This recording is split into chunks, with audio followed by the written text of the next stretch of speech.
of rest upon us this morning.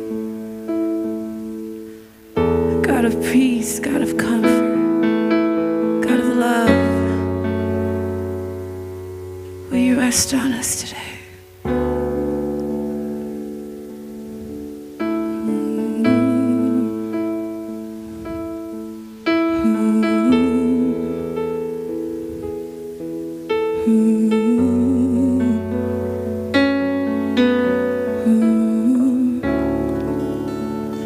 Still I will praise you in the middle of the storm, when the war is still far from over.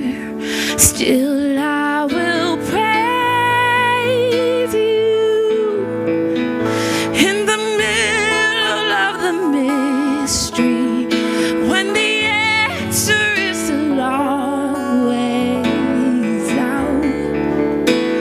still I will praise you in the middle of the storm, when the war is still far from over. Yet still I will praise you in the middle of the mystery, when the answer is a long ways out. 'Cause I live by faith and not by sight, and I trust your words, Lord. You'll be my sight through valleys low and in darkest nights. I'll trust your words, Lord. You'll be my light. It's still I will praise you in the middle of the storm, when the war is still far from over. Yes, still I will praise you in the middle of the mystery, when the answer is a long ways out. Yes, still I will praise you in the middle of the storm, when the war is still far from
to end, your love will come for me. It will come for me, and truly dawn will break, and light will pierce the dark. Your love will come for me. You will come for me, and in the darkest hour, when light won't seem to end, your love will come for me. It will come for me, and surely dawn will break, and I won't pierce the dark. Your love will come for me. It will come for me, in the darkest hour, when I won't seem to end, your love will come for me. Oh, it will come for me, and surely dawn will break, and light will pierce the dark. Your love will come for me. You will come for me, 'cause you're good, you're good, you're good. More faithful than I'll ever know. You're good, you're good, you're good. More faithful than I'll ever know. You're good, you're good, you're good. More faithful than I'll ever know. You're good, you're good, you're good. You are, 'cause you're good, you're good, you're good. More faithful than I'll ever know. You're good, you're good, you're good. More faithful than I'll ever know. You're good, you're good, you're good. More faithful than I'll ever know. You're good, you're good, you're good.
grace of God and the love of God shines in this place. Today, we remember and celebrate Jashua Haileyesus, a 12-year-old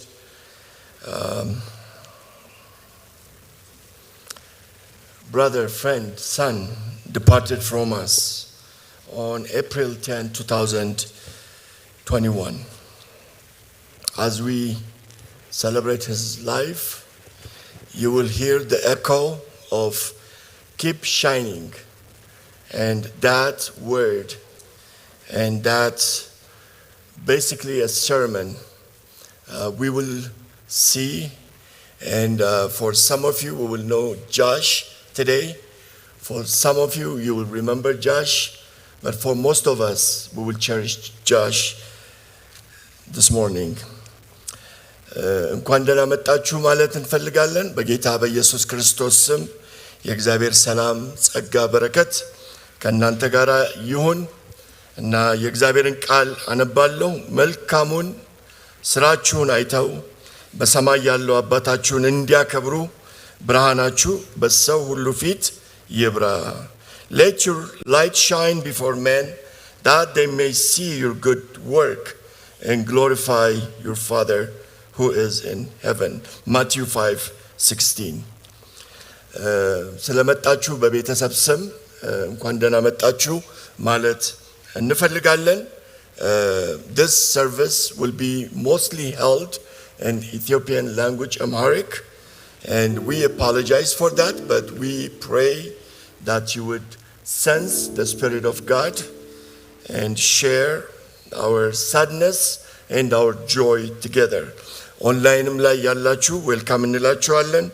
ፕሮግራሙ በብዙኑ በአማርኛ ነው የሚደረገው እና ከተለያየ ዓለም ሆናችሁ የምትከታተሉን እግዚአብሔር ይባርካችሁ.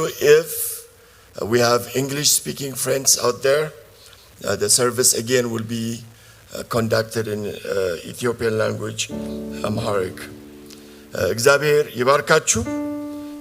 We also would like to extend our gratitude to Colorado Community Church that you opened your heart and your doors to have this occasion. እግዚአብሔር ይባርካችሁ. ወንድሜ ኃይሌ እህቴ ፋሲካ እግዚአብሔር ለእናንተም ለቤተሰብም መጽናናቱን ያብዛላችሁ.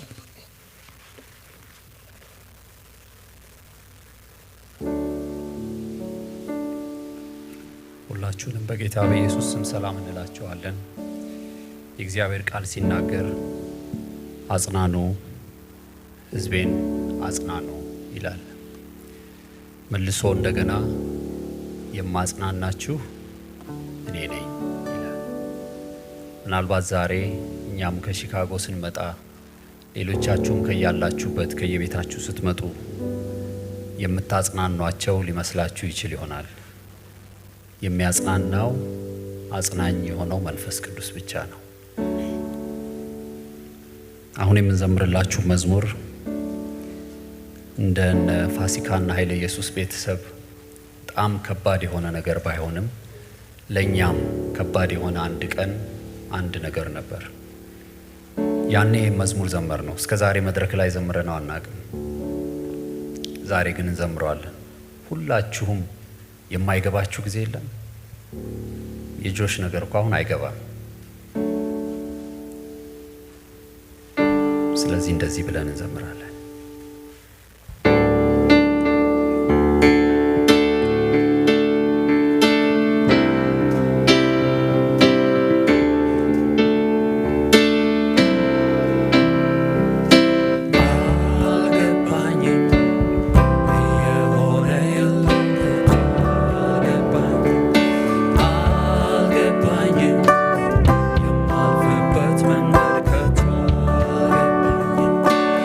But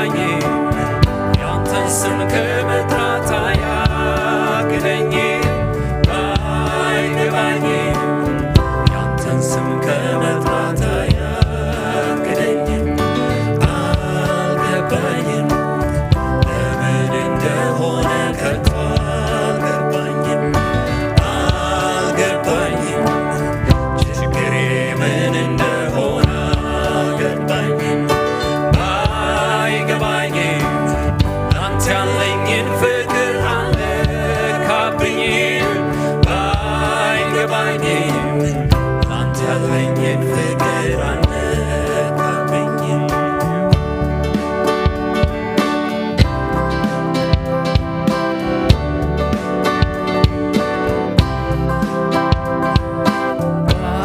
ባሳለፍኩት በዚህች አጭር ዘመኔ ስኖር ሳለሁ ከፍታና ዝቅታ በሕይወቴ ላይ ሲፈራረቁብኝ አየሁ።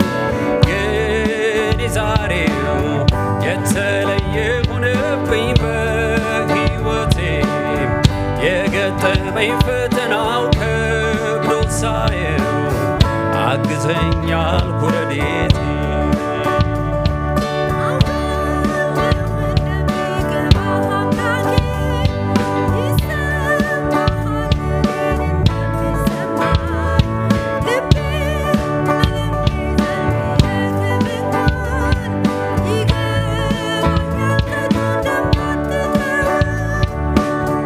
ሰው ነኝና ደግሞ ሳስበው ዙሪያዬ ጨለማው ሲበረታ ተስፋ እንዳልቆርጥ በቃልህ ጉልበቴ በርታ ግን አልገባኝም እየሆነ ያለው ከቶ አልገባኝም አልገባኝም የማፍርበት መንገድ ከቶ ባይገባኝም ባይገባኝም ምስጋናን ከመስጠት አያግደኝም ባይገባኝም ምስጋናን ከመስጠት እስቲ ያልገባችሁ ዘመኑት አልገባኝም እየሆነ ያለው ከቶ አልገባኝም አልገባኝም የሆነብኝ ነገር ከቶ ባይገባኝም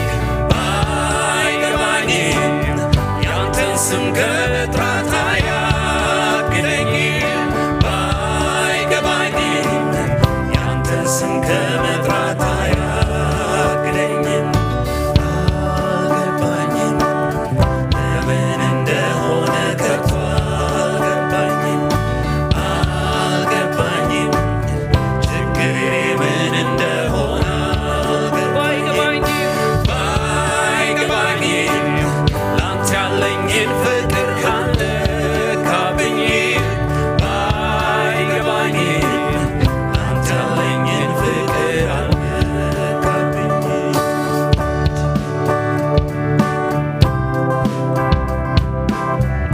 እግዚአብሔር አምላክ ሆይ ብዙ ነገር አይገባንም። ብዙ ነገር ለእኛ አልተገለጠልንም። የምናየው ነገር አልገባንም። የገጠመን ነገር አልገባንም። ጌታ ሆይ ለአንተ ግን የተገለጠ ነው። ባይገባንም አንተ ጻድቅ ነህ። ባይገባንም አንተ ትክክል ነህ። ሁሉን ታውቃለህ። እኛ ግን ምንም አናውቅም። እግዚአብሔር አምላክ ሆይ አዋቂ ስለሆንክ እናመሰግናለን። በዚህ ሰዓት ግን ባይገባንም የሚያጽናናን መንፈስ በመካከላችን እንዲሆን እንጠይቀሃለን። ባናውቀውም ባንረዳውም ባንደርስበትም የሚያጽናናን ጸጋ በእኛ መሃል እንዲሆን እንለምንሃለን። በዚህ ሰዓት ለዚህ ቤተሰብ የሚያጽናና መንፈስ እንዲትረፈረፍ እለምንሃለሁ። እግዚአብሔር አምላክ ሆይ አንተ ካላጽናና እውነት ነው የትኛው ሰው ያጽናናል? አንተ ስታጽናና ግን የሰው ልብ ርፍ ይላል። እግዚአብሔር ሆይ መጽናናትህ በመንፈስ በመካከላችን ይሁን ስለ ስምህ ስትል። ጆሹዋን እግዚአብሔር ሰጣችሁ፣ ጆሹዋ ግን እግዚአብሔርን አልሰጣችሁ። የደስታችሁ ምንጭ ጌታ እንደሆነ በጥቂትም ከእናንተ ጋር በነበረን ኮንቨርሴሽን ማወቅ ችለናል። ዛሬ እዚህ ያለን ሰዎች የደስታችን ምንጭ ምን ይሆን? የደስታዬ ምንጭ አንተ ነህ የደስታዬ ምንጭ አንተ ነህ ነገር ቢሞላ ነገር ባይሞላ የደስታዬ ምንጭ አንተ ነህ የሰላሜ ምንጭ አንተ ነህ የሰላሜ ምንጭ አንተ ነህ ነገር ቢሞላ ነገር ቢሞላ ነገር ባይሞላ የደስታዬ ምንጭ አንተ ነህ እስቲ አንድ ላይ ዘምሩት የደስታዬ ምንጭ አንተ ነህ የደስታዬ ምንጭ አንተ ነህ ነገር ቢሞላ ነገር ባይሞላ የደስታዬ ምንጭ አንተ ነህ የሰላሜ ምንጭ አንተ ነህ የሰላሜ ምንጭ አንተ ነህ ነገር ቢሞላ ነገር ባይሞላ የሰላሜ ምንጭ አንተ ነህ የደስታችን ምንጭ አንተ ነህ ጌታ ሆይ ዛሬ ይሄ ጸጋ በእያንዳንዳችን ላይ ይፍሰስልን እግዚአብሔር ሆይ ከሁሉ በላይ የደስታችን ምንጭ አንተን እንድናረግ እርዳን በጌታ በኢየሱስ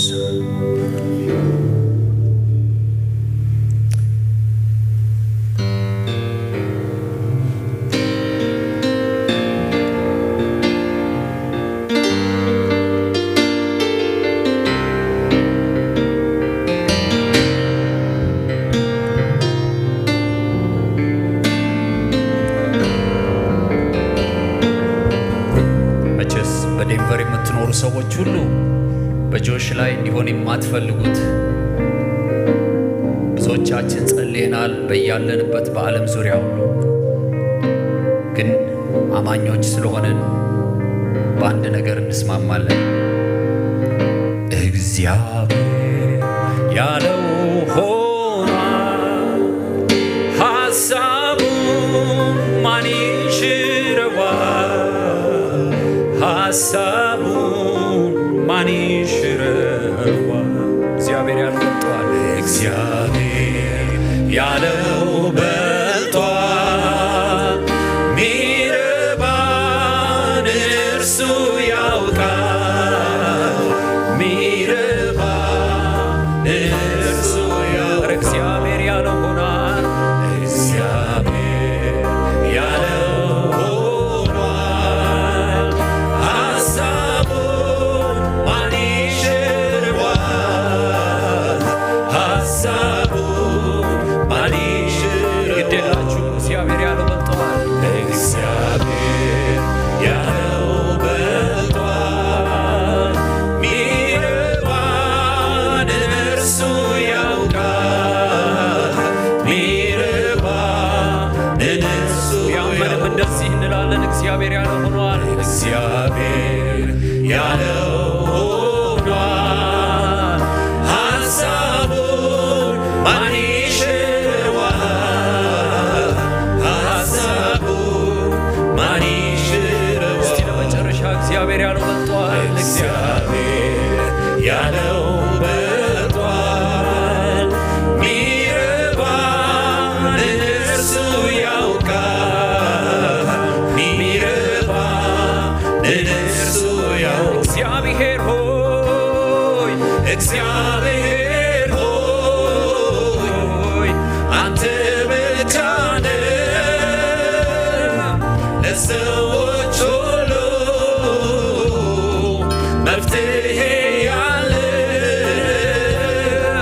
ጌታ ኢየሱስ ሆይ አንተ ብቻ ነህ ለሰዎች ሁሉ መፍትሄ ያለ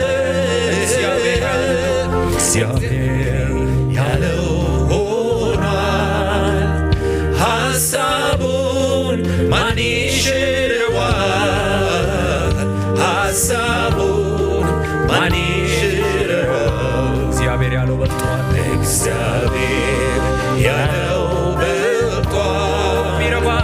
ሚረባ ለእርሱ ያውቃል። ሚረባ ለእርሱ ያውቃል። እውነት ነው እግዚአብሔር ሆይ ነፍሳችን እያመማት ስጋችን እያመመው ነገር ግን ይሄ ነው ያለን አማራጭ። ጌታ ሆይ አንተ ያልከው በዚህ ቤት ሆኗል። ከማመስገን በቀር ሌላ ምን እንላለን? የሩቁን የምታውቅ የቅርቡን የምታውቅ አምላክ እግዚአብሔር አምላክ ሆይ እባክህን ይህን ቤተሰብ በዚህ ጸጋ በዚህ ማጽናናት ስላጽናናህን እናመሰግንሃለን።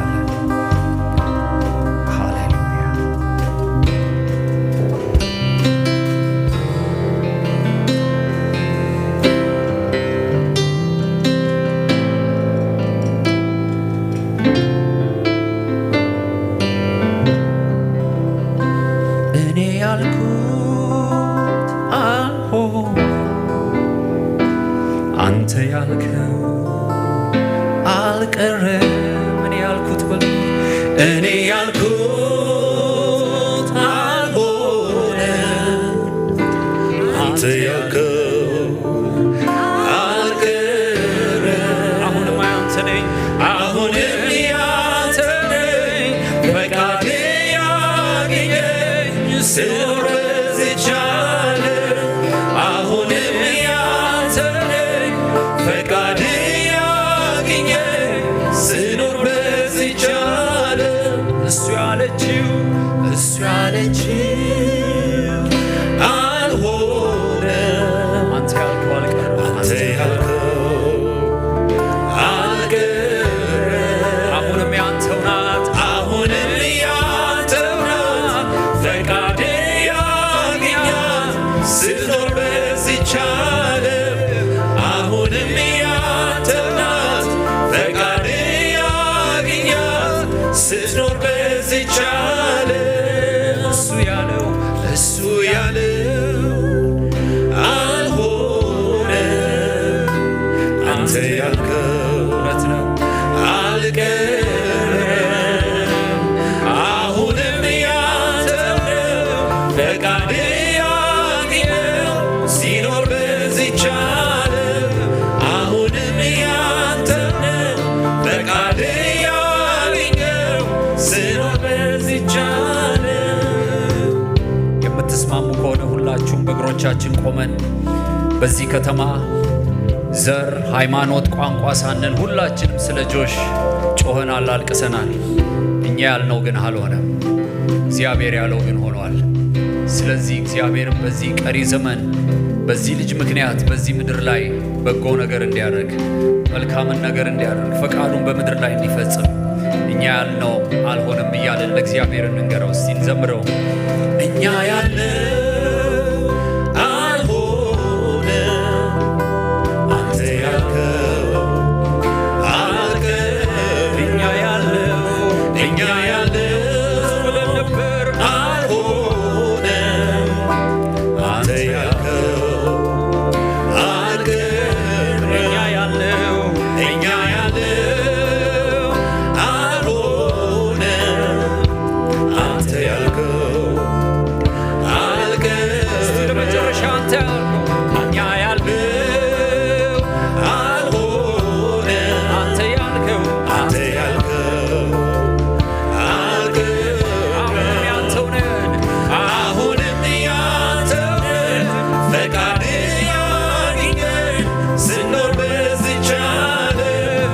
አሁንም ያንተው ነን። ፈቃድ ያገኘን ስኖር በዚህች ዓለም። መልካም ለኔ አባቴ መልካም ለእኔ አባቴ ታስብልኛለህ ሆይ አንተም ልጄ ብለህ ሁልጊዜ ለእኔ መልካም መልካም መልካም ለእኔ አባቴ መልካም ለእኔ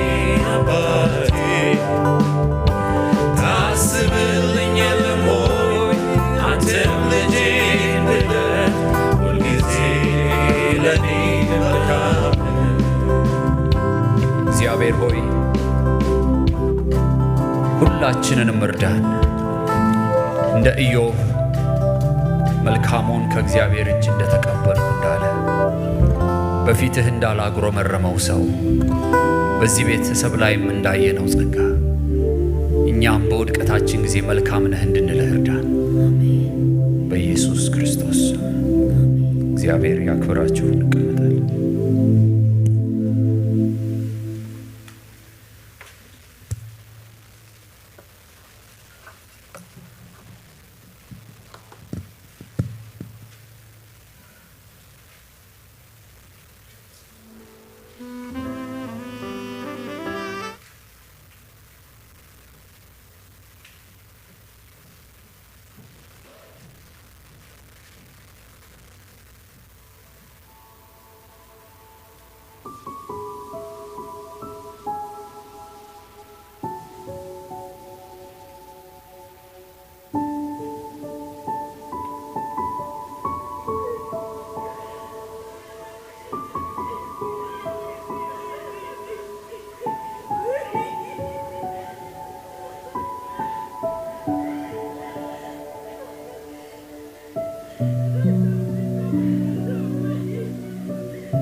Welcome everyone to the Punctuation Society. This is our first out of many weekly meetings. As y'all have noticed, comma is not here. I specifically did not invite her. This is a comma-free society. That rhymes. I, exclamation point, have finally found something not to be excited about. Comma, she keeps on talking on and on and on, and when you finally think she's done, she just links whatever she's saying to something else. It's so annoying, and when I get annoyed, I leave. And everything gets pretty boring. Question mark, period, semicolon, and all the rest of you, I know you're with me on this. No, ellipses will not be taking a vote. I am the president. I have the final say. Parentheses? Stop talking. Do you have something to share with the rest of us? Oh, okay. You like her. I don't care if you like her. She'll make it impossible to get anything done. Hey, you in the back, quiet down. Stop shouting! Wait, how did a bunch of you capital letters get in here? Get out! It's punctuation marks only. Okay, now back to business. No, period. The meeting is not over. Sit back down. It's exhausting. No wonder people don't use exclamation points very well.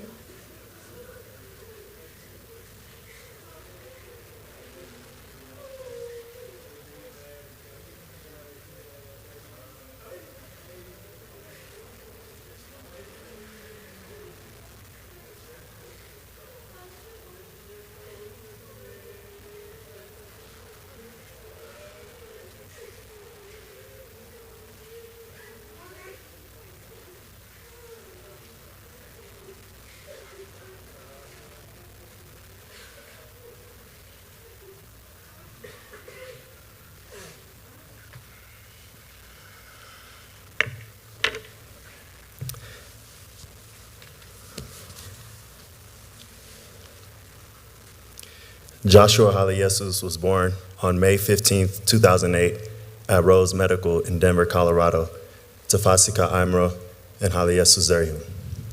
He was born at 1:30 p.m., just 2 minutes before his twin brother Caleb. Josh was the eldest of his 3 siblings, Caleb, Ebenezer, and newborn brother Nathan. Josh, along with Caleb and Abney, attended Arrowhead Elementary School and Horizon Middle School in Aurora, Colorado. Academically, Josh loved math and science. He was also a star defender on the Cougars soccer team. Josh regularly went out of his way to acquire new skills outside of school. Often, through YouTube videos, he learned everything from Spanish, video editing, Photoshop, cooking, and acting, among other things. Josh was an incredibly gifted actor and had acquired a strong respect for and discipline toward the art. Along with his twin brother Caleb, Josh had crafted a strategy for getting casted into major films and TV shows as a child actor. Josh and Caleb also had plans to create a film production company, H2Z, which would become a multi-dimensional brand spanning film, lifestyle, and philanthropy. Another important aspect of Josh's identity was his love for God and his dreams of one day becoming a street preacher.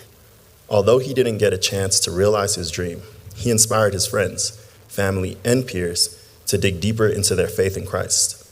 Josh did this through creating inspirational videos and through the example he carried out on the day-to-day. Through his passions and excitement for life, Josh cultivated a long bucket list that will live on and be carried out by his brothers Caleb, Abney, and Nathan. On April 10th, Joshua passed away at Aurora Children's Hospital after a 19-day struggle on life support following a tragic incident. He was surrounded by his parents and his relatives. Josh's compassion and empathy were strongly felt by everyone he encountered. His excitement for life was infectious and will never be forgotten.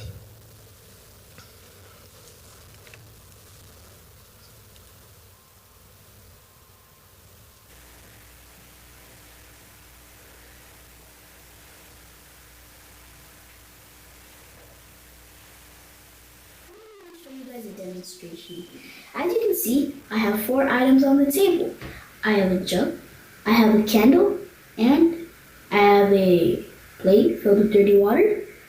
I have a box of matches, and you represent this candle.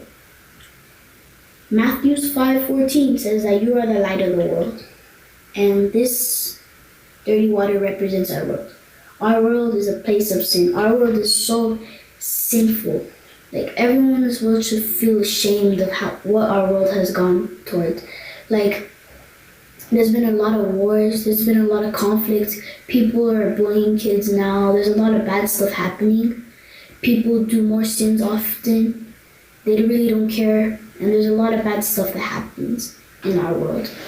So, if you cover yourself with sin, you live by our world, you live by sin, your life is disobeying God.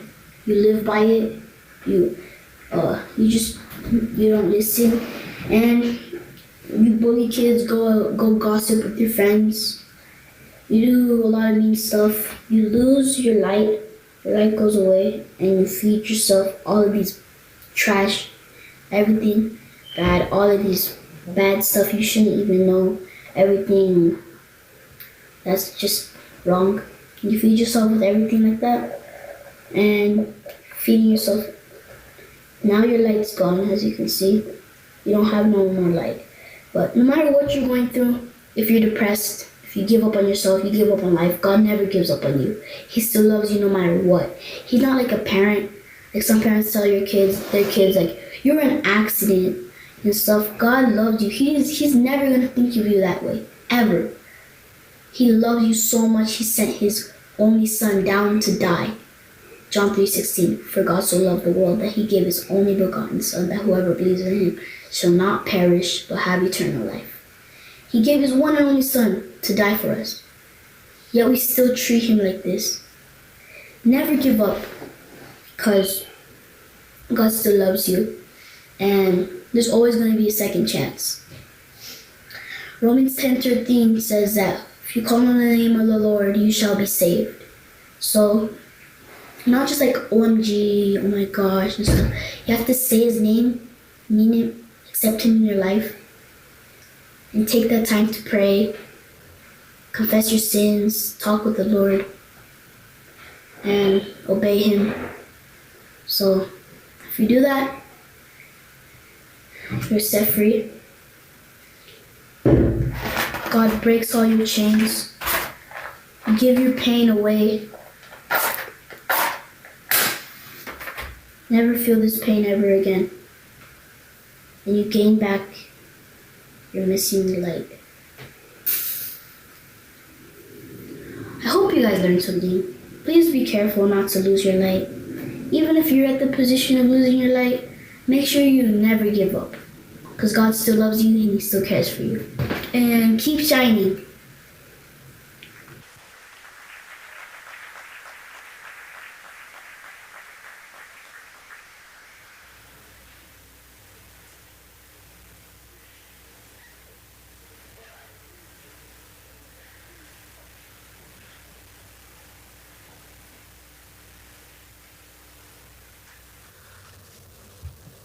Can everybody hear me, or should I take off my mask? You guys can hear me, okay. Okay. So, hello, and thank you to everyone for being here today to pay tribute to Josh. My name is Natra, and I am one of Josh's aunts. Haile is my oldest brother. He was just a few years older than Josh, or maybe the same age when I was born. In many ways, he and my big sister helped to raise me. Growing up, I would always tell myself that when either of them had kids, I would spoil them with the same love and affection that they showed me as a child. So, being an aunt to Josh, Caleb, Abini, Nathan, Ayu, and Sammy has therefore been one of the most cherished experiences of my life. Any person who talks to me for longer than 2 minutes, and I'm not exaggerating, will quickly learn about my nephews, about their curiosity, their kindness, their sense of humor, their unique personalities. The list goes on, and it often does. In fact, the night before Josh's accident, I was bragging to a friend about how much of an amazing photographer Josh was, and how he was already probably better than me in Photoshop, and I'm supposed to be a graphic designer. When I first got the news about Josh being rushed to the ICU that next day, I felt the floor disappear from beneath my feet. I flew from California to Colorado that night, and everything since that day has felt like a really bad dream. When you think about all of the things that Josh gave to this world in his short time here, it's hard not to feel sad about all that he won't be able to achieve now that he's gone. But when I see this video that you just saw, and I think about his life, I realize that his impact doesn't have to stop with his passing. Josh was a kid that always wanted to help others and to make a difference in the world. As a family, we are all very puzzled still by the circumstances surrounding Josh's death. In our own ways, I think every single one of us has sat down and thought something to the effect of, I wish I could have done something to stop this, to change the course of Josh's life. But one of the things that I think we've really learned from Josh's situation is that even in the closest adult to child relationships, you may not always have insight into the kinds of things that, the kind of activities that children are involved in, peer pressure, personal pressure that might be going on in their worlds. And so to honor Josh and to help prevent anything like this from happening to other families, we've started Joshua's Keep Shining Foundation, which aims to bridge the gap between adults and youth through mentorship, training, support, and awareness. You can find a Facebook page that we put together just this morning, where we'll be updating you on the status of the foundation and on ways you can continue to support. And it was supposed to be on here, but the handle is Joshua Keep Shining. Thank you, everyone, for your love and comfort that you've provided our family during this time. Joshua, rest in paradise, my love. I will still continue to brag about you and all of your achievements, and I will miss you very dearly. I didn't write this in my speech, but as I was sitting and I was looking at this iconic photo of Josh, something kept repeating in my mind, and it's that there's almost like two interpretations of this photo. I know he took it for his acting, but if you look at it, it's almost as if he knew he was going to heaven. And another way I look at that photo is as if he's giving us direction and he's telling us to keep our heads up. So I really want to encourage my family. I know this is going to be a rough time, and no matter how much time passes, this will be a sore for us that will never go away. But I think we have to just always look up when we think of Josh and remember that he would want us to live really positively and just go hard like he did in his life. So thank you.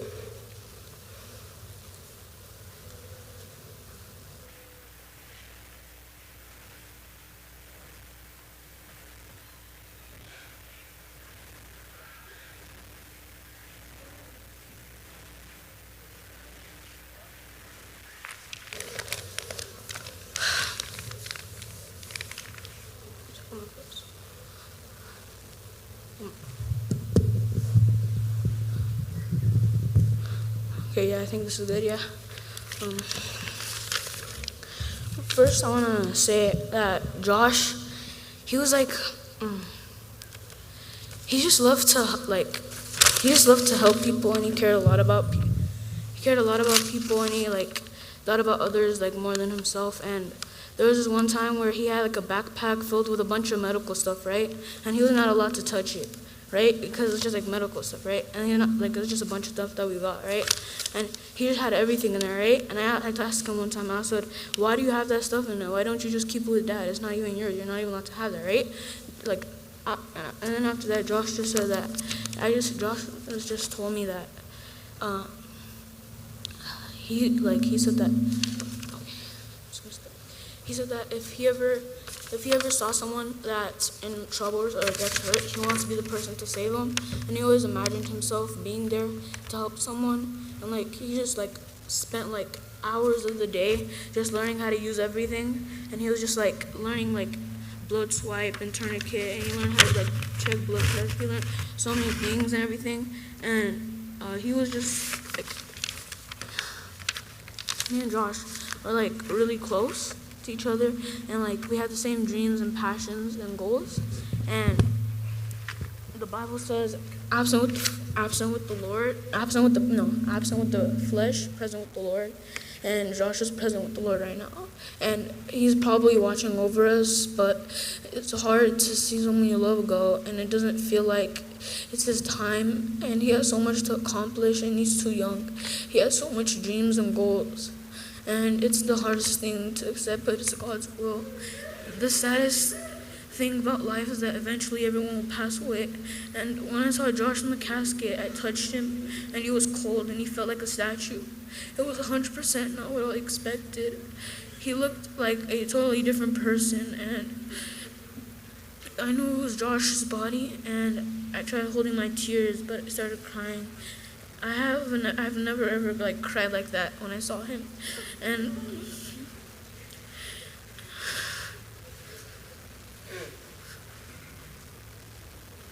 I kept telling myself over and over again that it was not Josh, because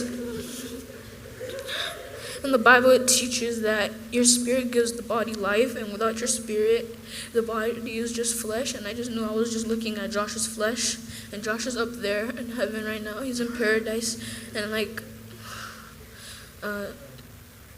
it's just, I never expected this to ever happen. We had like so much planned, and he was like me and him, we were just so passionate about so many things. We would just go to the backyard, sit at the table, and just like talk for hours about like our plans for the future and everything, and just talk about how we're gonna meet our goals and everything. And he was so passionate about so many things. He loved like airsoft, military, graffiti. He loved acting. He loved soccer. He loved football. He loved so many things. He loved to flip on the trampoline, and he loved the most was acting, because he just loved everything about it. And I just want to honor his life. And so Josh, he was like a caring person, and he cared about others, and even if he was busy, he would always try to find time if you wanted just to talk, or you just wanted just to like play with him on a trampoline or soccer. And Josh, he's like a leader, and he's super empathetic, and he's always positive, and you could always count on him to be there, like right by your side whenever you're in trouble or something. And I see how like Josh led many people to Christ, and how I see how God is using this tragic thing to happen to this family, and to save other people. Even after Josh's passing, he's still being a big impact around the world. More and more people are finding Christ because of him. I wish that Josh knew the reality of what he was doing, and I wish he didn't take it as a game. Because in reality, it was like, I wish he just knew how fragile life is, and like he would always test himself and everything, right? He just said like when he wants to be in the military, he just like makes sure he's like the absolute best. So he just tries to like test himself and go through like real life military decisions and everything. He plays the most realistic cops and robbers ever that just feels so real, and like just like real life scenarios that could happen, and he just comes up with it. And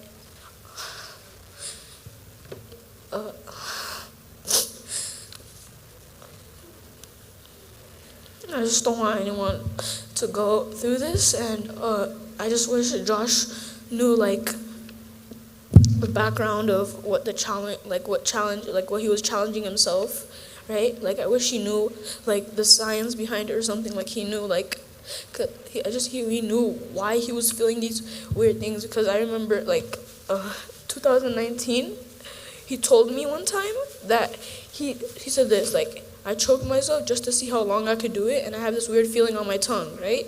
And back then, 2019, me and Josh, we just thought of it as, like, holding your breath. Like, even right now, I think holding your breath is not a dangerous thing, but choking, we thought it was as the same thing. So then I just didn't care about it, right? And I never saw him, though, but he just told me.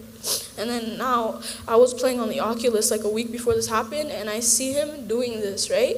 And I just started yelling. I just, like, it was just, like, super, like, hurt. It just hurt me when I saw him do that. And I never even knew, like, I knew there was a vein that goes to your brain or something, but I just thought the only way you can die from that is just if you can't breathe or suffocate. But even Josh thought that, right? So he didn't think it was dangerous just because he was like, he could still breathe when he did it, right? He was like, right? He could still breathe. So he didn't think of it as like a dangerous thing. And I just yelled at him, and I just thought that was the end. I didn't think he was going to do it again, right?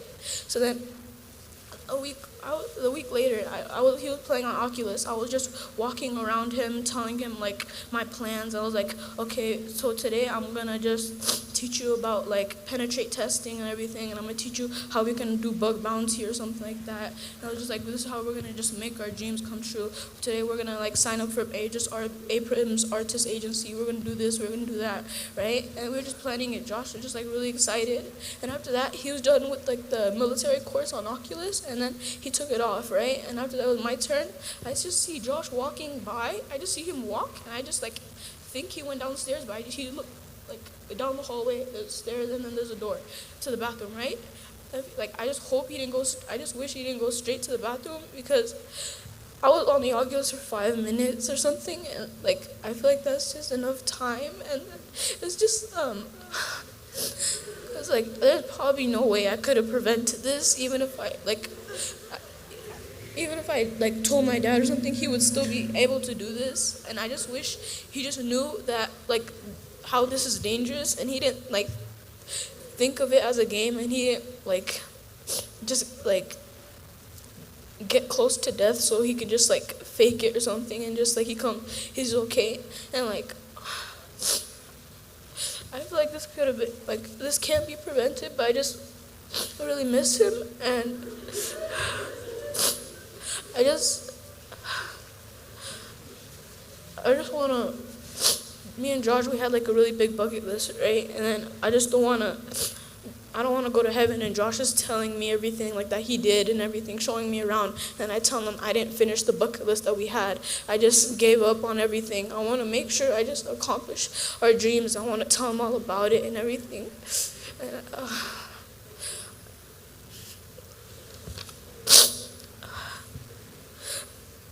I love him so much, and I miss him every day.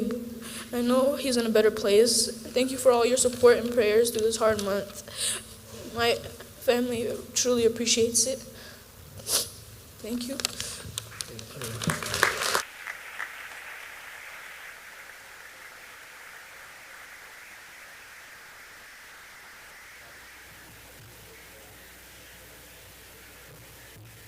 እንግዲህ ልጆቻችን እነዚህ ናቸው። I want you to stand here so everybody can see you.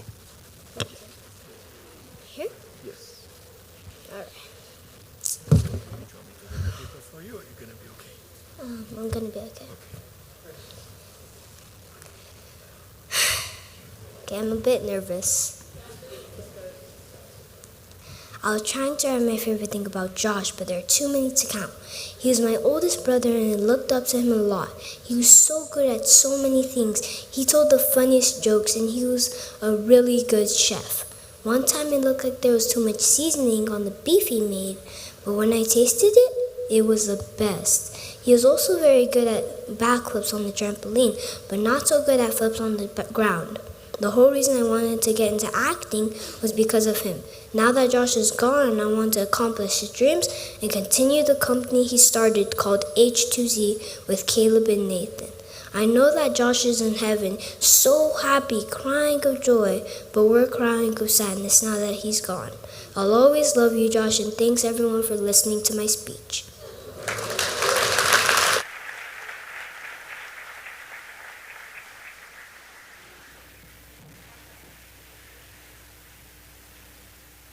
Gracie, I want everybody to come. Everybody with speech. Good job. They need all the support. How are you? So I want you to stand right there. When your time comes, you stand right there and you read your notes. Here we go.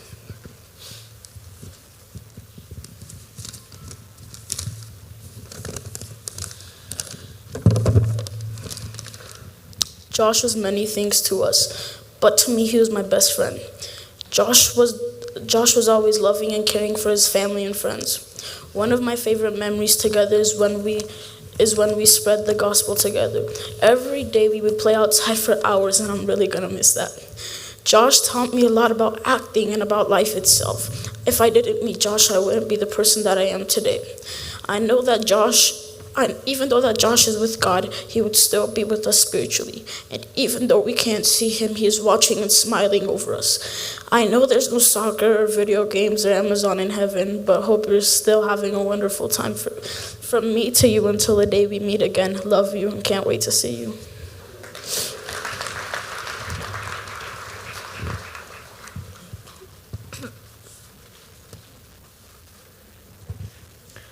For those who don't know me, I'm Grace Alula, and I live across the street from Haileyesus. Josh was not only a neighborhood kid, he was like my brother. For anyone who knew Josh, you knew that he was a kind-hearted person who always put others before him, especially his brothers. He was a kid whose energy never ran out. Josh was different from other kids, whether it was because he had a love so consuming even when he was young, or the passion for always helping people. It's devastating that he was taken from us at such a young age. Even when Josh was little, you were always able to see the fire that he had for God. He preached for people and he prayed for them too. I have a cousin that came over to our house and he didn't know Christ at the time. Josh helped him accept Christ into his life. He had a little help from Caleb and I, but he did most of the work. He worshiped with him and prayed with him, and they instantly became good friends. And now my cousin has helped my other cousin accept Christ, all because Josh decided to preach the gospel. He was able to save 2 people along with others as well. Josh was the type of person that would run through 5 inches of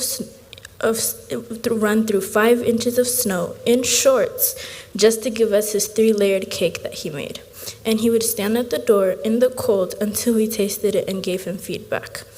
Josh had a lot of hobbies that kids his age wouldn't. He loved to cook and he loved acting. He tried to direct a neighborhood movie for us. He printed out scripts and made us audition for roles, and he took it very seriously, but we were not able to finish it. He was never afraid to try new things, and that's what I loved so much about him. He never failed to put a smile on my face, and he would always be there for me if I ever needed to rant about something. An unpaid therapist, he used to say. I never thought that I would be able to learn so much from a 12-year-old boy. We related with a lot of things. We were both the eldest of our siblings, and we had a lot of responsibility. I know that my little brothers looked up to the twins very much.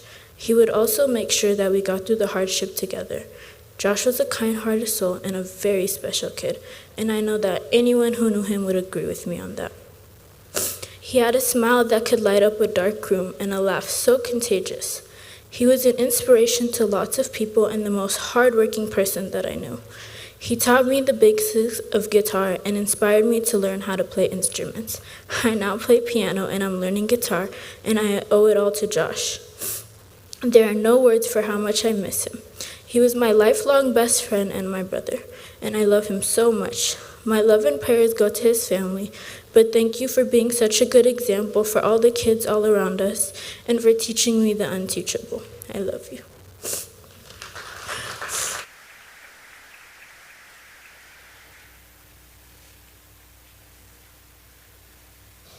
Josh was a cool kid. He loved soccer and he was funny.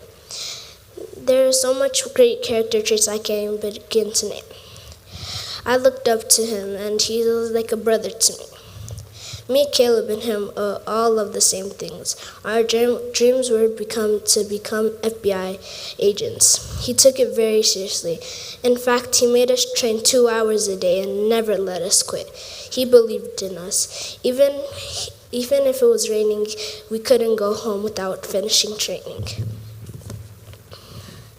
It is all sad and heartbreaking that he had to go now, so I am going to accomplish his dreams, no matter what it takes. We all miss you, Josh, and I hope I'll see you again one day.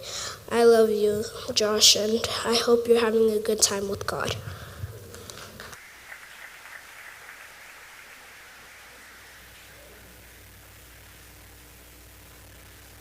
Josh is a cousin of mine and a person that will always be in my heart. He was the best cousin I could ever wish for. He was a kind boy who would always make me laugh. He would make me feel welcomed whenever I came to his house. And I have lots of amazing memories with him I could share. One of the amazing memories I had with him is when we built a fort and would eat snacks while watching a movie. Another amazing memory I had with him was when he would show us magic tricks. This was the most important memory of all. The most important memory of all was when we went to Lava Island together. This is an important memory because not only did I have lots of fun with him, but it was the last time I got to see Josh.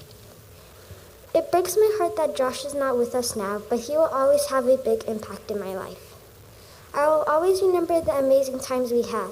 I know Josh is safe with God and he is having a great time up in heaven. Christ will keep him safe. I love you, Josh, and I will really miss you, and I hope we will meet one day again.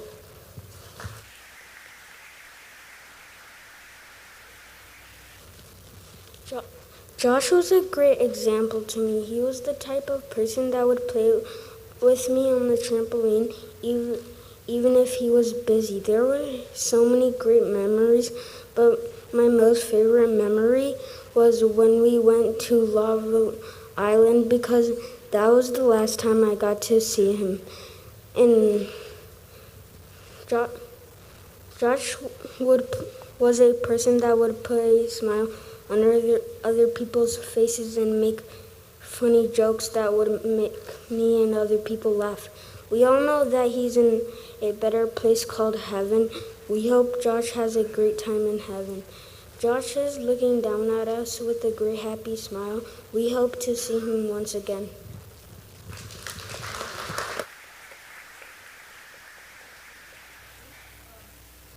Okay.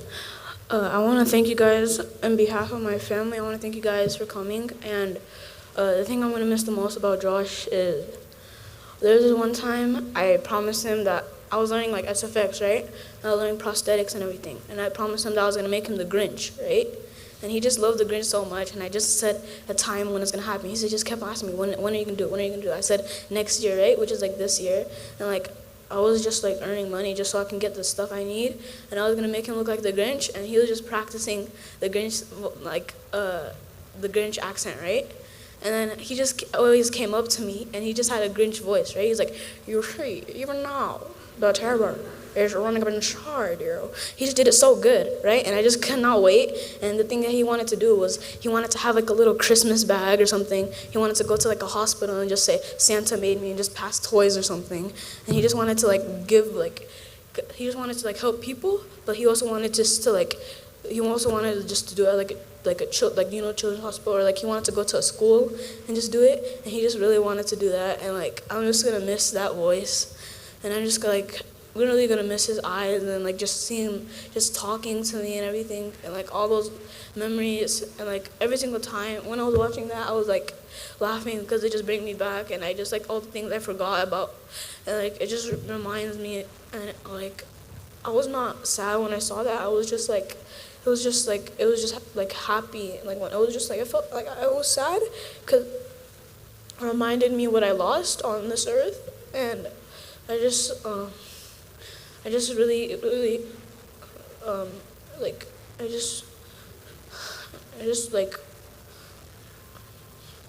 I just know he's probably watching us right now. He's probably in this room or something.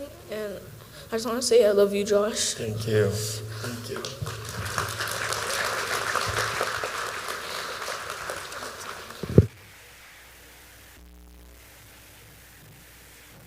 አንድ ወር ባልሞላ ጊዜ ውስጥ ጃሽ 13 ዓመት ይሆነዋል እና guys make sure we got a birthday celebration, okay? We love you.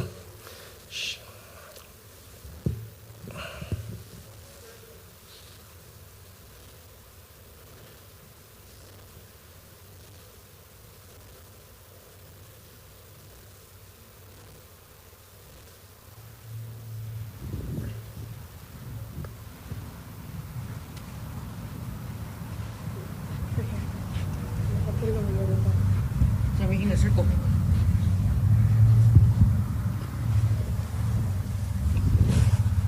Circle. Circle, gentlemen. Look at it. Let's take a quick knee. Make sure. Gentlemen, we're all one. We win as one, we lose as one. Unfortunately, we lost one of ours.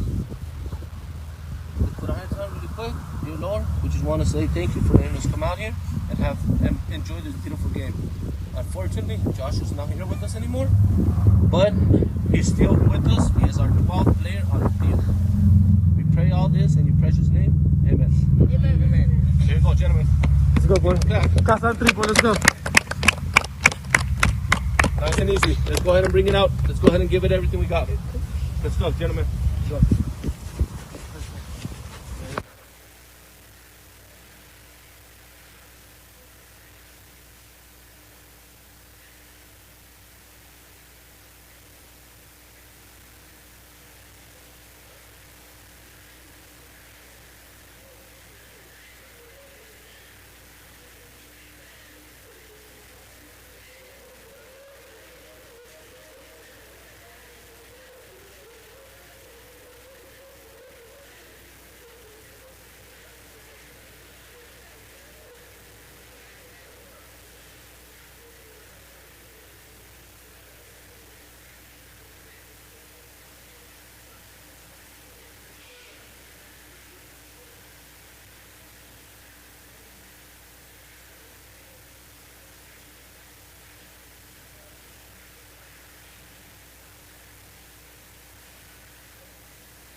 Hello, hello. First, I want to say thank you for giving me the opportunity to say a few words. We're not only a soccer team, but we become a soccer family, a close one at that.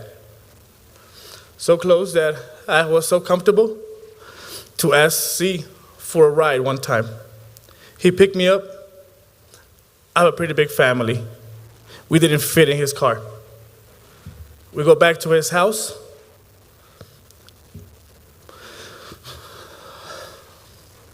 The boys went out of their way to clean the van up so the coach and his family can ride comfortable.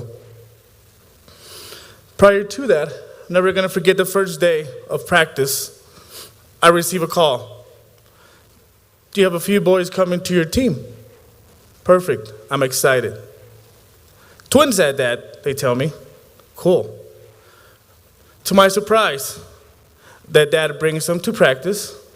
Gray shirt, black pants, black socks, black shoes. This is Caleb, this is Josh. Beautiful, identical. How do I tell you guys apart? I ask the boys. They tell me, oh, one of us has a little mark on my eye, he says. Perfect. From far away, on the field, I can't tell. One's number 7, one's number 10. In the middle of the action, it's so heated, I can't tell who's who. Josh, Caleb, sup? Josh, Caleb. I don't know who I'm calling. Josh, coach, I'm Josh, Caleb is playing. You know, good moments, you know. We all talk about Josh always putting someone first. That was Josh. Always trying to learn. Always trying to be better. Always trying to learn new tricks. Always so humbled. Always so caring. What Josh did for us was a sign of bravery. What he did for us went viral. BET, TMC, Snapchat, Facebook, all social media you can think of. The sacrifice that Josh did is for none of our kids or none of our parents ever feel this pain again. I can only imagine what the parents are going through. We try to protect our kids from something, but then there's always the other side. Not much that we can do, but love our kids, teach our kids, and hug our kids. Once again, thank you for having me up here. Josh will always stay in our hearts, and Josh will always be our number 12 on the field. With that being said, Mr. Caleb, you always have a spot in my team whenever you're ready, sir. One of the boys have a few things to say. I'm going to pass the mic to the boys. Thank you.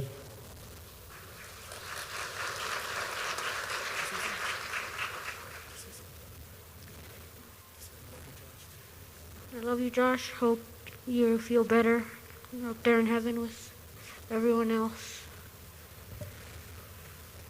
I love you, Josh, even though I never got to play with you. I know you're a good kid, and I hope you're better up in heaven. We love you, Josh. You're always on our team. Josh was a great soccer player. I remember him playing, and I just really miss him, and I hope he's in a better place. I'm sad that Josh won't be able to play with us anymore.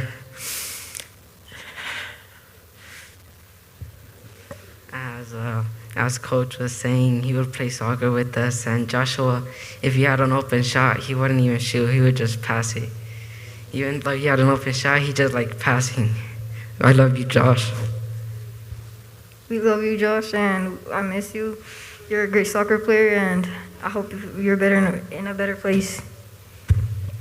We love you, Josh. We'll never forget you, and you'll always be in our hearts.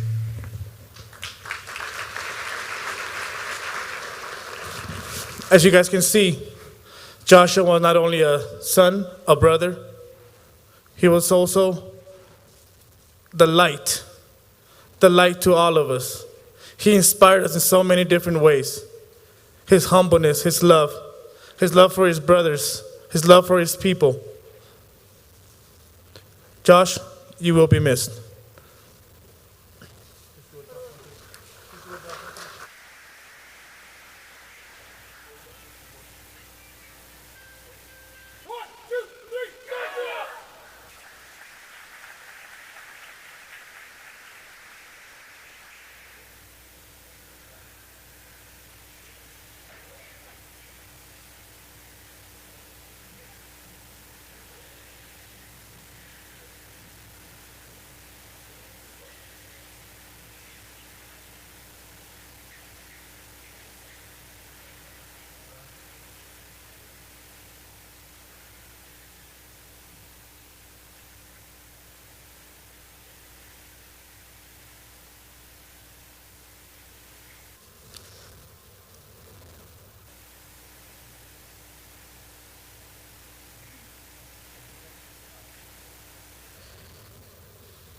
ማህደር እባላለሁ። አጠር ያለች ግጥም ዘጋጅቻለሁ።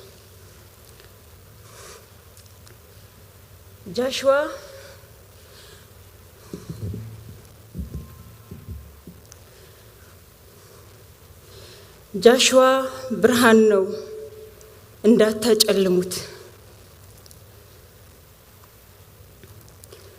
ከአቅም ተጋጭተን ተዳክመን ርደን ከራሳችን ወልቆ ብቻ ባዶ ቆሞ ጉልበት አጥ ገለባ ሆነን አቅም አልባ በድንጋጤ ድጥ ተይዘን ተውጠን ጃሽዋን ድጋሚ ልንወልድ አመጠን የዛለውን ወገብ በእምነት ሸብበን የላለውን ወገብ በእምነት ሸብበን የዛለውን ጉልበት በኃይል አበርትተን ሁላችን በአንድ ጋር በደም እንዳሰርከን ምህረትን ፍለጋ ከአደባባይ ዘልቀን ከቅድስት ወርደን በልጅ ክቡር ደም ራሳችንን አጥበን ስጉ ልባችንን ፈሪ ልባችንን በሩን ወለል አርገን ጃሽን ስናሳይ ጽዋው እንዲያልፍልን መልሰው ክርክር ራራልን ልመና ብትፈልግ ብታወርድ ጃሽዋ ልጃችንን እንደ ሰማይ መና ብታወርድ ብትልከው ወይ ደግሞ ብትሰራ ያልነበረን አዲስ ጃሽዋን ብትጠራ ኤሎሂም ብለናል ትኩሳቱ አቃጥሎን ኤሎሂም ብለናል ትኩሳቱ አቃጥሎን አልፎ አጉረምርመናል ርቀህ ቆመህብን ፈርተን አልቅሰናል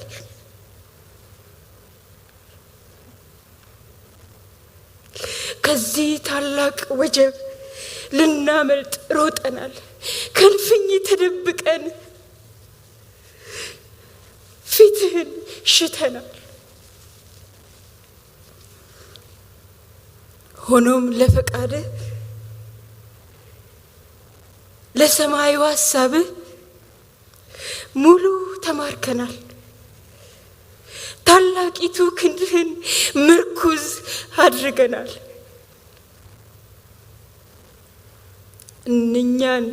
እኛን የምጥቀናት የመስቀሉን መንገድ በፊት ሄደናል ፍቃድህ እንዲቀየር ፍቃድህ እንዲጸና ብሶት የወለደው ስሞታ አቅርበናል ግን አንተ ጻድቁ ቸሩ አምላካችን የመጽናናት አባት አንባ መጠጊያችን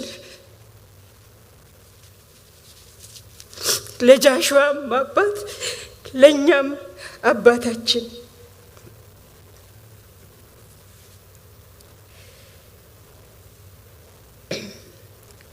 ከመከራው ምትበልጥ ድንቁ መካሪያችን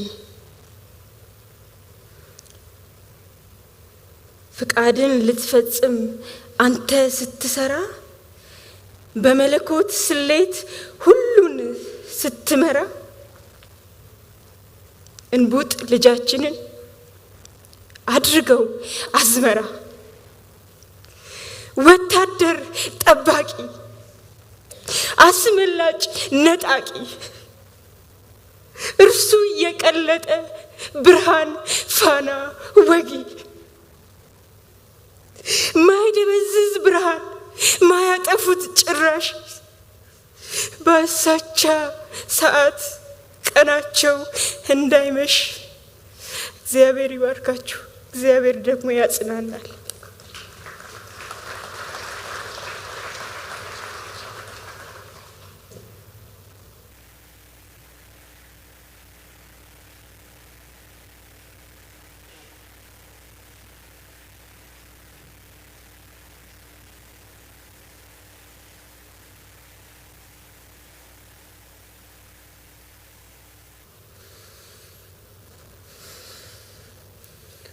So my name is Alula. I'm Joshua's uncle.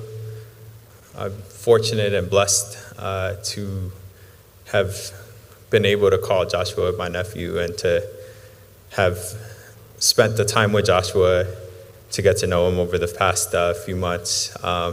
This has been a huge shock for everyone, for my family, for everyone, across the world. There's just been so many people that have been touched by, Joshua and the story and everything that happened with him that has transpired over this, past few days and weeks. I know initially for me, even, it was like, I just remember Josh from, my time here, his curiosity, his genuine heart, for wanting to help people and caring for people and his brothers. And, he was just an incredible kid. I would always tell him, I'd see him cooking and I'd always just go up to him and I'd say, Josh, when you're going to college, you're going to be the most popular guy ever. Everyone's going to love your cooking. Your friends are going to always want to be, around you because you're such an incredible chef. And he was just so talented, so smart, and his brothers, they're all the same. Everyone, Caleb,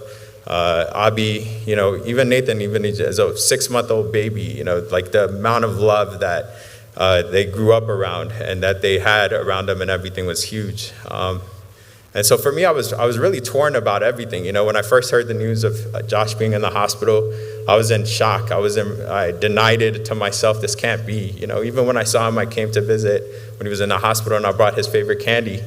When he got up, he's going to get his candy, and we're just going to talk about this. And, and that's not what happened. That's not what the Lord let happen. That's not what, transpired, and I was, it's just so sad, you never expect this to happen to a child, it's just this is so just devastating.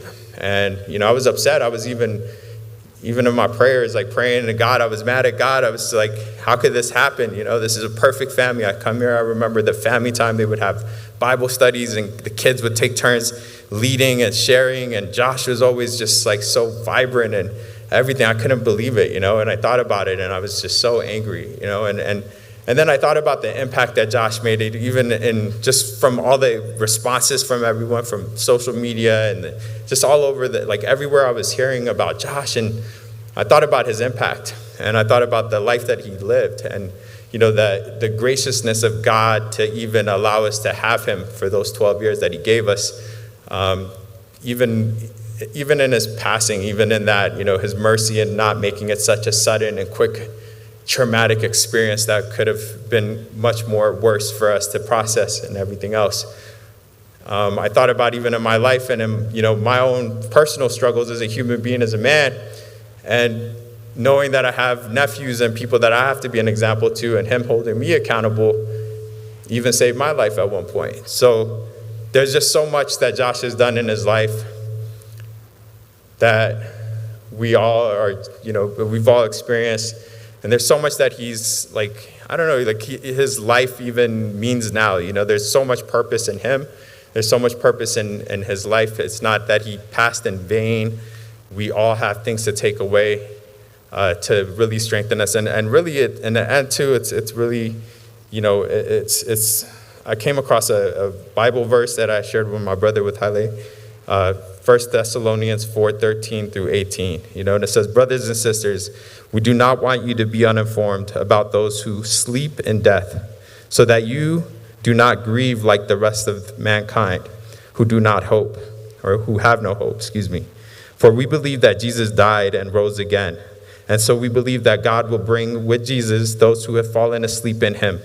According to the Lord's word, we tell you that we who are still alive, who are left until the coming of the Lord, will certainly not precede those who have fallen asleep.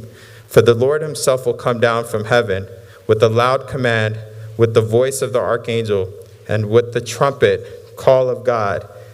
And the dead in Christ will rise first. After that, we who are still alive and are left will be caught up together with them in the clouds to meet the Lord in the air. And so we will be with the Lord forever. Therefore, encourage one another with these words. And really, that's something that stuck out to me, early on, even in my, own personal grief and everything, was that there is hope, and that's what Josh in his life was an example of. And in his passing, that's his example as well. And so there is hope. And so, we have to stand firm in that.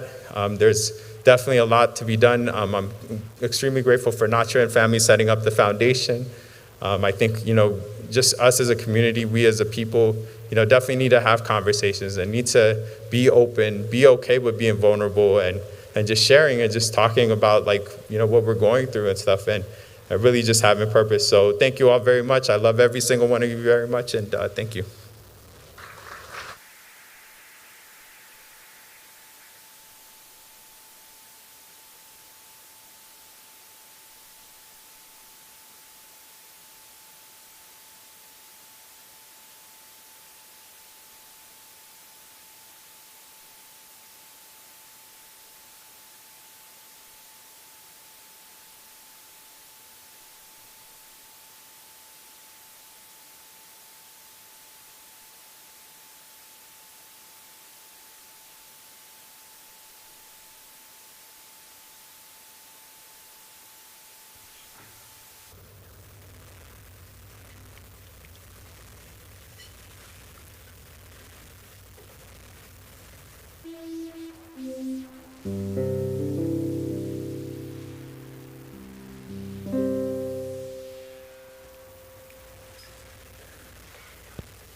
ሲጨነቅ ለነፍሴ ሰላም ስሻ ሸክም ሲከብደኝ ስንገላታ አምላኬ ያስበኛል ወይ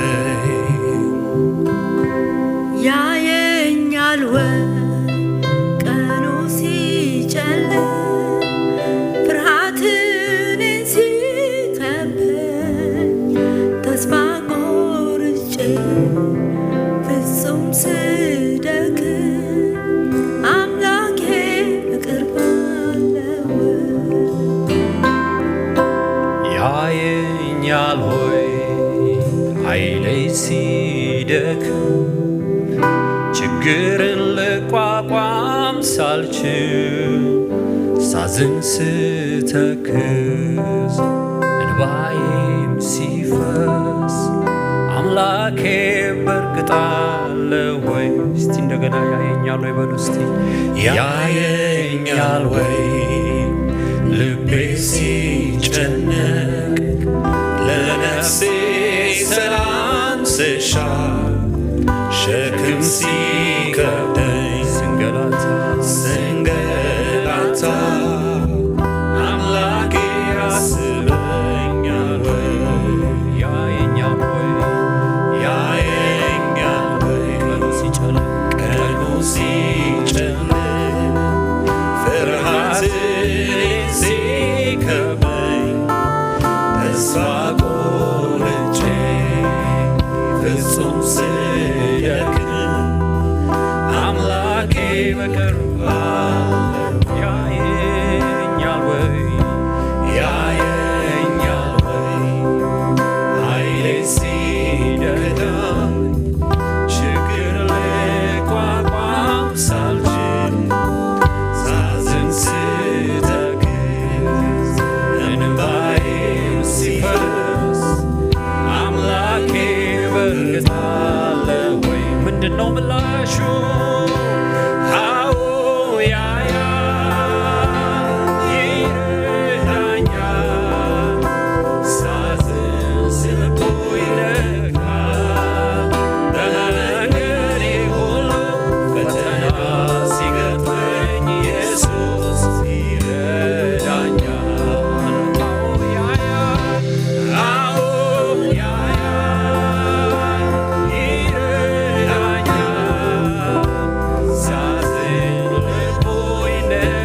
ኢየሱስ ይረዳሻል። እኛንም ያየናል። እስቲ አዎ ያያል በሉ። አዎ ያያል፣ ይረዳናል። ስናዝን ልቡ ይነካል። በመንገድም ሁሉ ፈተና ሲገጥመን ኢየሱስ ይረዳናል። እውነት ነው ጌታ ሆይ፣ አሁን እነዚህ ብላቴኖች ቆመው ሲናገሩ፣ ቤተሰብ ሁሉ ቆሞ ሲናገር አንተ ታያለህ። የብዙዎችን እንባ ያበስክ እግዚአብሔር እባክህን የሕዝብህን እንባ አብስ። ምናልባት ሁላችንም ወደ የመጣንበት እንሄዳለን፣ አንተ ግን ወዴትም አትሄድም። ከዚህ በኋላ ብዙ ሚሞሪ እየመጣ ሊቸገሩ ይችላሉ። ነገር ግን ችግራቸውን ሁሉ ለአንተ እየነገሩህ መጽናናትን ከአንተ እንዲያገኙ እንለምናለን። ለኢየሱስ ልንገር ችግሬን ሁሉ፣ ብቻዬን ልሸከም አልችልም። ልቤ ሲጨነቅ ከኔ ጋራ የእርሱ ከሆኑት አይለይም። ለኢየሱስ ልንገር ችግሬን ሁሉ፣ ለኢየሱስ ልንገር ችግሬን ሁሉ፣ ችግሬን ሁሉ ብቻዬን ልሸከም አልችልም። እውነት ነው። ልቤ ሲጨነቅ ከማን ጋራ ነው? ከኔ ጋራ ነው። የእርሱ ከሆኑ አይለይም። ለኢየሱስ ልንገር፣ ለኢየሱስ ልንገር፣ ለኢየሱስ ልንገር፣ ብቻዬን ልሸከም አልችልም። ለኢየሱስ ልንገር፣ ለኢየሱስ ልንገር፣ ለኢየሱስ ልንገር፣ እርሱ ብቻ ነው ረዳቴ። ለኢየሱስ ልንገር፣ ለኢየሱስ ጭንቀቴን ሁሉ ሩሩህ ለሆነው መልካም ወዳጅ በጠራኸው ጊዜ ምን ያረገኛል? ያዳምጠኛል። ችግሬንም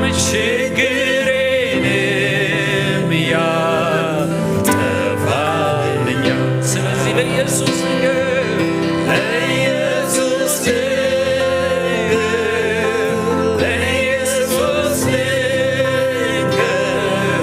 ብቻዬን ልሸከም አልችልም።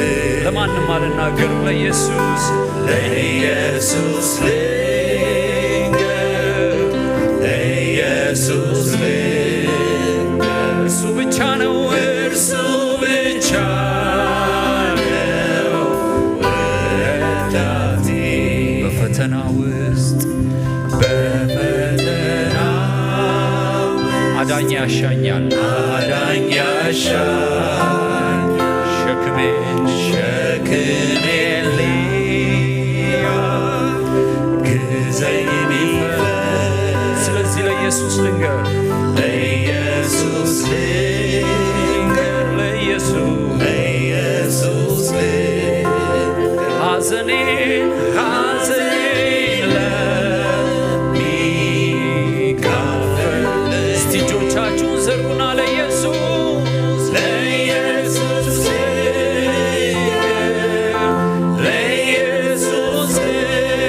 ልንገር፣ ብቻዬን ልሸከም አልችልም። ለኢየሱስ ልንገር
ሁላችሁንም እንደምን ዋላችሁ ማለት ፈልጋለሁ።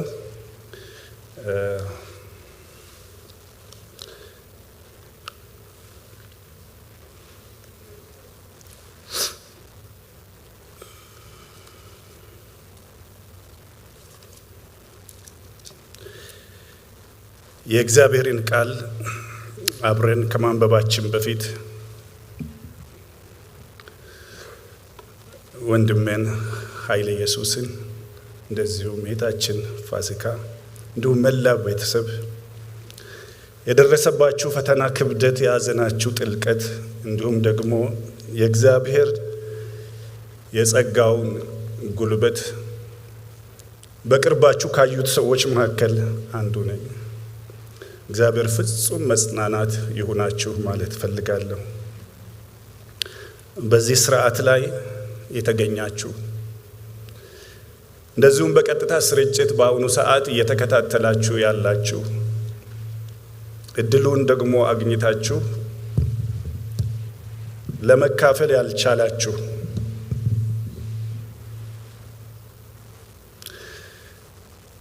ለልጃችን ለጃሽ የጸለያችሁ ለቤተሰቡ መጽናናት የሆናችሁ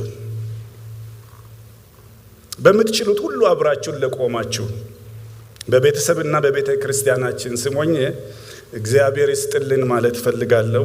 እግዚአብሔር ይባርካችሁ። በከተማችን ውስጥ ያሉት አብያተ ክርስቲያናት መጋቢዎች እንደዚሁም ደግሞ ኮሚኒቲያችን ያሳያችሁን ፍቅር በጣም ብዙ ነው። ቤተሰብ አመስግነዋል። እንደ ቤተ ክርስቲያን እግዚአብሔር ይባርካችሁ ማለት እንፈልጋለን። እግዚአብሔር ይባርካችሁ። ፍቅራችሁ በጣም ነክቶናል።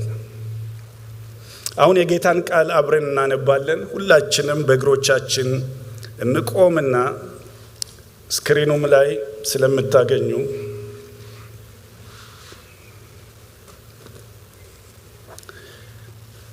የማነበው የወንጌል ክፍል የዮሐንስ ወንጌል ምዕራፍ 11 ከቁጥር 21 ጀምሮ እስከ 27 ያለው ይሆናል። በጌታ ስም አነበዋለሁ። ማርታም ኢየሱስን ጌታ ሆይ አንተ በዚህ ኖረ ብትሆን ወንድሜ ባልሞተም ነበረ። አሁንም ከእግዚአብሔር እንዲሰጥህ አውቃለሁ አለችው። እግዚአብሔር የምትለምነውን ሁሉ እንዲሰጥ ያውቃለሁ አለችው። ኢየሱስም ወንድምሽ ይነሳል አላት። ማርታም በመጨረሻው ቀን በትንሣኤ እንዲነሳ አውቃለሁ አለችው። ኢየሱስም ትንሣኤና ሕይወት እኔ ነኝ፣ የሚያምንብኝ ቢሞት እንኳን ሕያው ይሆናል፣ ሕያው የሆነም የሚያምንብኝ ሁሉ ለዘላለም አይሞትም። ይህንን ታምኛለሽ አላት። እርሷም አሁን ጌታ ሆይ አንተ ወደ ዓለም የሚመጣ ክርስቶስ የእግዚአብሔር ልጅ እንደሆንክ እኔ አምናለሁ አለችው። አጭር ጸሎት አብረን እናደርጋለን። ቅዱስና ዘላለማዊ የሆንክ እግዚአብሔር አምላካችን እና አባታችን እስከዚች ደቂቃ ድረስ በሚገርም ሁኔታ በተለያየ መንገድ እያጽናናህን በመካከላችን ስላለ እንባርክሃለን፣ እናመሰግንሃለን። ያዘኑትን እነ ማርታን እነ ማርያምን ተሰብስበው የነበሩትንም ደግሞ አይሁዶች ቤተ ዘመድን አይተህ እንባህን ያፈሰስክ አብራቸው አለቀስክ። ጌታ በዚህ ሰዓት በመካከላችን አንተ ስላለህ እንባርክሃለን። አሁን ደግሞ በቅርብና በሩቅ ላሉት ሁሉ የእግዚአብሔር ድምፅ እንዲሆን እንጸልያለን። ሙታንን የሚያነሳ ደካሞችን የሚያበረታ የወደቁትን የሚያነሳ ያዘኑትን የሚያጽናና የእግዚአብሔር ክብር ይህንን ስፍራ ይግዛ። አልፈ አንተ ስራ። ነቢዩ እንደዚህ አለ፣ እግዚአብሔርም ተናገረኝ መንፈስም ገባብኝ፣ እኔም ተነስቼ በእግሮቼ ቆምኩኝ አለ። እግዚአብሔር ይሄ ቤተሰብ ካለበት ሁኔታ ተነስቶ መቆም የሚችለው አንተ ብቻ ስትናገር ነው። እግዚአብሔር ሆይ የእያንዳንዳችንን ልብ ቁልፍ ያለ አንተ ነህ። በብዙ መንገድ ሰዎች ፍቅራቸውን ገልጠዋል። አንተ ግን ጌታ ሆይ አጠገባቸው ቁጭ በል። በእያንዳንዳቸው ላይ መልካሙን እጅህን አድርግ። የእግዚአብሔር ክብር ይህን ስፍራ ይግዛ። ተናገረን። በኢየሱስ ስም እንጸልያለን፣ አሜን። እግዚአብሔር የተባረከ ይሁን። ማርታና ማርያም የሚባሉ ኢታማማቾች ነበሩ። አልዓዛር የሚባል ወንድም ነበራቸው። ሶስቱም ጌታ ኢየሱስ ክርስቶስን በጣም ይወዱታል። ጌታም ደግሞ በጣም ይወዳቸዋል። አንድ ቀን ጌታ የሚወደው አልዓዛር ይታመማል። በወቅቱ ጌታ ኢየሱስ ክርስቶስ በዛ አካባቢ አልነበረም። እነዚህ የሚያለቅሱ በነገሩ በጣም ያዘኑ የአልዓዛር እህቶች ይነጋገራሉ። አብዝተው የሚነጋገሩት ጌታ እኮ ብኖር ኖሮ ወንድማችን ባልሞተ ነበር ተባባሉ። ጌታ በዚህ ብኖር ኖሮ ወንድማችን አይሞትም ነበር ተባባሉ። ስለዚህ ምን እናድርግ? ቶሎ ብለን መልእክተኞችን ጌታ ኢየሱስ ወደ ነበረበት ቦታ እንላክ ተባባሉ። መልእክተኞችን ወደ ኢየሱስ ላኩ። ዮሐንስ ወንጌል ምዕራፍ 11 ቁጥር 3 ላይ የምትወደው ታሟልና ቶሎ ብለህ ና አሉት። አንተ የምትወደው ታሟል፣ ቶሎ ብለህ ድረስ አሉት። ኢየሱስ ከዛ በኋላ 2 ቀናትን ቆይቶ ነው የመጣው። በዛን ጊዜ አልዓዛር ሞቶ ነበር። እዚህ ጋር ትንሽ ነገር ማየት አለብን። እግዚአብሔርን እያመለክን መቸገር አለ ማለት ነው። እግዚአብሔርን እየወደድነው ፈቃዱን እያደረግን እያገለገልነው በሐዘን በመከራ ውስጥ ማለፍ አለ ወይ? እግዚአብሔርን እየወደድነው መታመም ብሎም ደግሞ መሞት አለ ወይ? ይህንን ጥያቄ ለመመለስ መጽሐፍ ቅዱሳችንን ከብሉይ ኪዳን አንድ ከአዲስ ኪዳን ደግሞ አንድ ሌላ ሰው አንስቼ አብረን እንድናይ እፈልጋለሁ። የመጀመሪያው ሰው ሁላችሁም የምትገምቱት ኢዮብ ነው። ኢዮብ ምን አይነት ሰው ነበረ? የጌታ ቃል ሲናገር በምድር ላይ ፍጹም ቅን፣ እግዚአብሔርን የሚፈራ ከክፋትም የራቀ ተብሎ የተመሰከረለት ሰው ነው ኢዮብ። ይህንን ምስክርነት ደግሞ ሰው አልሰጠውም። እግዚአብሔር ራሱ የመሰከረለት ሰው ነው። እኔን የሚፈራኝ ቅንን ጻድቅ ሰው ነው አለው። ይሄን የነበረ ሰው በጣም በእግዚአብሔር የተወደደ ሰው 7 ልጆቹ በአንድ ቀን ነው የሞቱበት። ንብረቱ በአንድ ቀን ነው የጠፋበት። እዛ ብቻ አላበቃም። ጤንነቱ በጣም በበሽታ በቁስል ተመታ። ይሄ ሰው እግዚአብሔርን ይወዳል፣ የእግዚአብሔር ወዳጅ ነው። ነገር ግን በፈተና ውስጥ አልፎ ነበረ። እግዚአብሔርን እየወደዱ በዚህ ዓለም መከራ ውስጥ ማለፍ አለ ወይ? ኢዮብ አለ ነው የሚለን። አዲስ ኪዳን ላይ ስንሄድ 2 ቆሮንቶስ ምዕራፍ 12 ቁጥር 7 ላይ በጣም እግዚአብሔርን ከሚወዱና ራሳቸውን ሰጥተው እግዚአብሔርን ከሚያገለግሉ ሰዎች አንዱ ሐዋርያው ጳውሎስ ነው። ሐዋርያው ጳውሎስ የእግዚአብሔር ወዳጅ ነው። እግዚአብሔር ሕይወቱን ከለወጠ በኋላ ለራሴ የሚለው ነገር አልነበረውም። ነገር ግን ሁለንተናው ለእግዚአብሔርና ለእግዚአብሔር አገልግሎት የሰጠ ነው። ምንም አይነት መከራ በሕይወቱ ቢያልፍ ይሄን ምንም እንደሆነ አልቆጥረውም። ነገር ግን ዕለት ዕለት እኔ ግድ የሚለኝ የአብያተ ክርስቲያናት ጉዳይ ነው። ችግሬን፣ መከራዬን፣ ህመሜን፣ ስደትን ይህንን አልቆጥረውም። ሁል ጊዜ ግን ግድ የሚለኝ የእግዚአብሔር ስራ ነው የሚል ሰው ነው ኢዮብ። ይሄ ኢዮብ በአንድ ወቅት ላይ እግዚአብሔር ወደ 3ኛው ሰማይ የወሰደው ገነትን ያየ ሰው ነው። የሚገርማችሁ ይሄ ሰው ግን ከገነት ደርሶ ከተመለሰ በኋላ እንደዚህ ይላል ጌታ ቃል፣ በመገለጥ ታላቅነት እንዳልታበይ የሥጋ መውጊያ እርሱም የሚጎስመኝ የሰይጣን መልእክተኛ ተሰጠኝ ይላል። ይሄ የሰይጣን መልእክተኛ ማለቱ ይሄ ነገር ከሱ አይለይም ማለት ነው። በሄደበት ስፍራ በሙሉ ከሱ ጋር ያለ ችግር ነበረ ማለት ነው። ስለዚህ ነገር ከኔ እንዲለይ 3 ጊዜ ጌታን ለመንኩት። አይሁንብኝ፣ ይሄ ነገር ከብዶኛል። ይሄ ነገር የእግዚአብሔር ወዳጅ ጸልዮ ጸሎቱ አልተመለሰለትም እና ከብዶኛል እያለ ወደ እግዚአብሔር በቀረበ ጊዜ እግዚአብሔር አይሆንም ነው ያለው። እግዚአብሔር ምን አለው? እርሱም ጸጋዬ ይበቃሃል፣ ኃይሌ በድካሜ ይፈጸማል አለኝ ይላል። ለመሆኑ ይሄ የሥጋ መጎሸማ ምንድን ነው? ብዙ ሰዎች የተለያየ ነገር ይላሉ። በትክክል በውል አለመታወቁ ጥሩ ነው።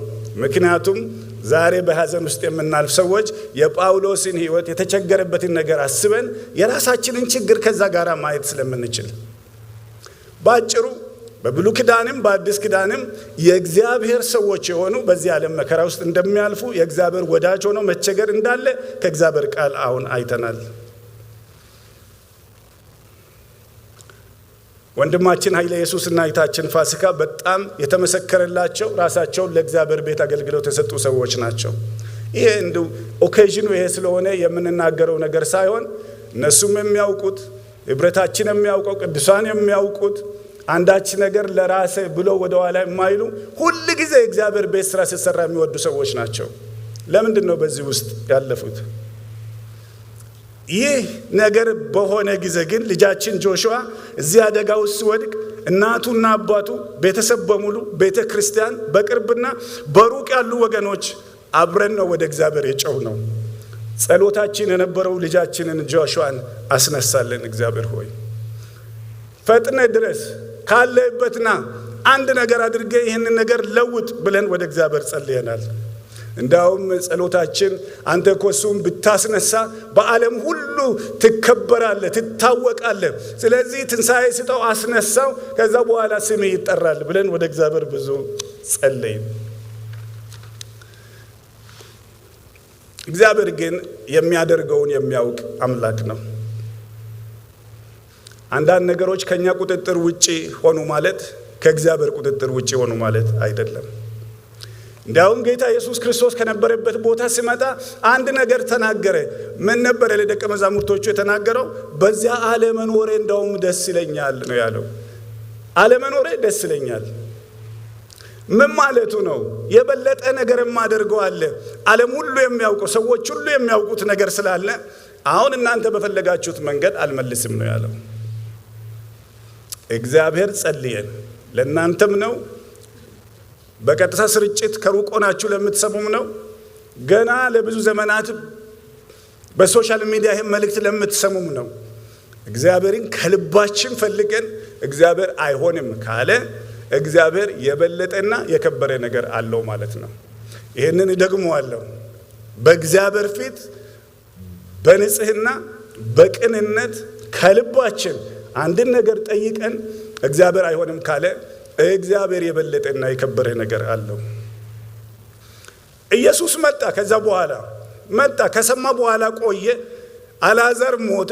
አልዓዛር ተቀበረ። ከዛ በኋላ ኢየሱስ መጣ። አሁን የሆነውን ነገር አብረን እንመለከታለን። ኢየሱስ መጣ። ኢየሱስ ሲደርስ አልዓዛር ሞቷል። መሞት ብቻ አይደለም፣ ከተቀበረ 4 ቀን ሆኖታል። እህቶቹ በጣም አዝነዋል። ማርታ መጣች። ጌታ ሆይ አለችው፣ አንተ እኮ በዚህ ብትሆን ኖሮ ወንድሜ ባልሞተ ነበር።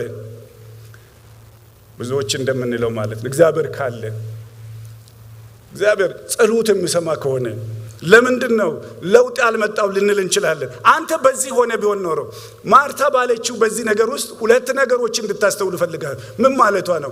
አንተ ኖረ ቢሆን ኖሮ በሚለው ቃል ውስጥ ምንድነው ያለው? አንደኛ የእምነት ቃል አለበት፣ ሁለተኛ የጸጸትና የቁጭት ቃልም አለበት እዚህ ውስጥ። ምን ማለት ነው የእምነት ቃል? ኖረ ቢሆን በሚለው ሐሳብ ማርታ ለኢየሱስ የምትለው አንተ ባለበት ስፍራ እኮ ሞት አይነግስም። ኢየሱስ ክርስቶስ አንተ እኮ ሕይወት ነህ። ኢየሱስ ክርስቶስ እንደዚህ ያለ እኔ እውነት መንገድ ሕይወት ነኝ ነው ያለው። እርሱ ባለበት ቦታ ሞት አይሰለጥንም ማለቷ ነው። መገርማችሁ ጌታ ኢየሱስ ክርስቶስ በመስቀል ላይ በተሰቀለ ጊዜ 2 ወንበዴዎች በግራና በቀኝ ተሰቅለው ነበሩ። ሁለቱም የሞቱት እሱ ከሞተ በኋላ ነው። እሱ እያለ ሊሞቱ አይችሉም። በሞት ላይ ስልጣን ያለው ጌታ ነው። ለሞት ዋስትና የሚሰጥ ጌታ ነው የኛ ጌታ። ክብር ሁሉ ለእግዚአብሔር ለአምላካችን ይሁን። ሰዎች ብዙ ጊዜ ሰዎች ላይፍ ኢንሹራንስ ይሸጣሉ። ላይፍ ኢንሹራንስ ሰጡ ምን እያሉ ነው? በምንም አይነት መልኩ ላይፍ ኢንሹራንስ ግዙ በሚሉን ጊዜ ብቀባቡትም ምንም ብሉ ምን አለ እያሉ ነው የሚነግሩን። ሞት አይቀርምና ላይፍ ኢንሹራንስ ግዙ ነው የሚሉት። እድርንም ጨምሮ ማለት ነው። አይታወቅም የሚሆን ነገር እድር ግዙ ሲሉን ምን እያሉ ነው ያሉት? መሞት አይቀርም እያሉ ነው ያሉት። ላይፍ ኢንሹራንስም ሆነ እድር በጣም ጥሩ ነገር ናቸው። ለማን ነው? ለሚቀሩት ሰዎች ላሉት ሰዎች ነው። ነገር ግን ይህን ጊዜያዊ ምድር ተሻግረው ወደ ዘላለማዊ ዓለም ለሚሄዱት የትኛውም አይነት ኢንሹራንስ ሊጠቅም አይችልም። ነገር ግን ተሻግሮ ለሚሄዱት ሰዎች ዋስትና የሚሰጥ ማን ነው? ቤተሰብ ከተሰናበተን በኋላ ወዳጅ ዘመዶች አፈር ብለው ከተለዩም በኋላ ዝናና ከበሬታ አይከተለንም። ያጠፋነውን ነገር ተመልሰን ማስተካከል አንችልም። አረ ለመሆኑ የሰው ልጆች ዘላለማዊነት ወዴት ነው? ማን ነው ዋስትና ከሞት ወዲያ ማዶ ዋስትና ሊሰጠን የሚችል?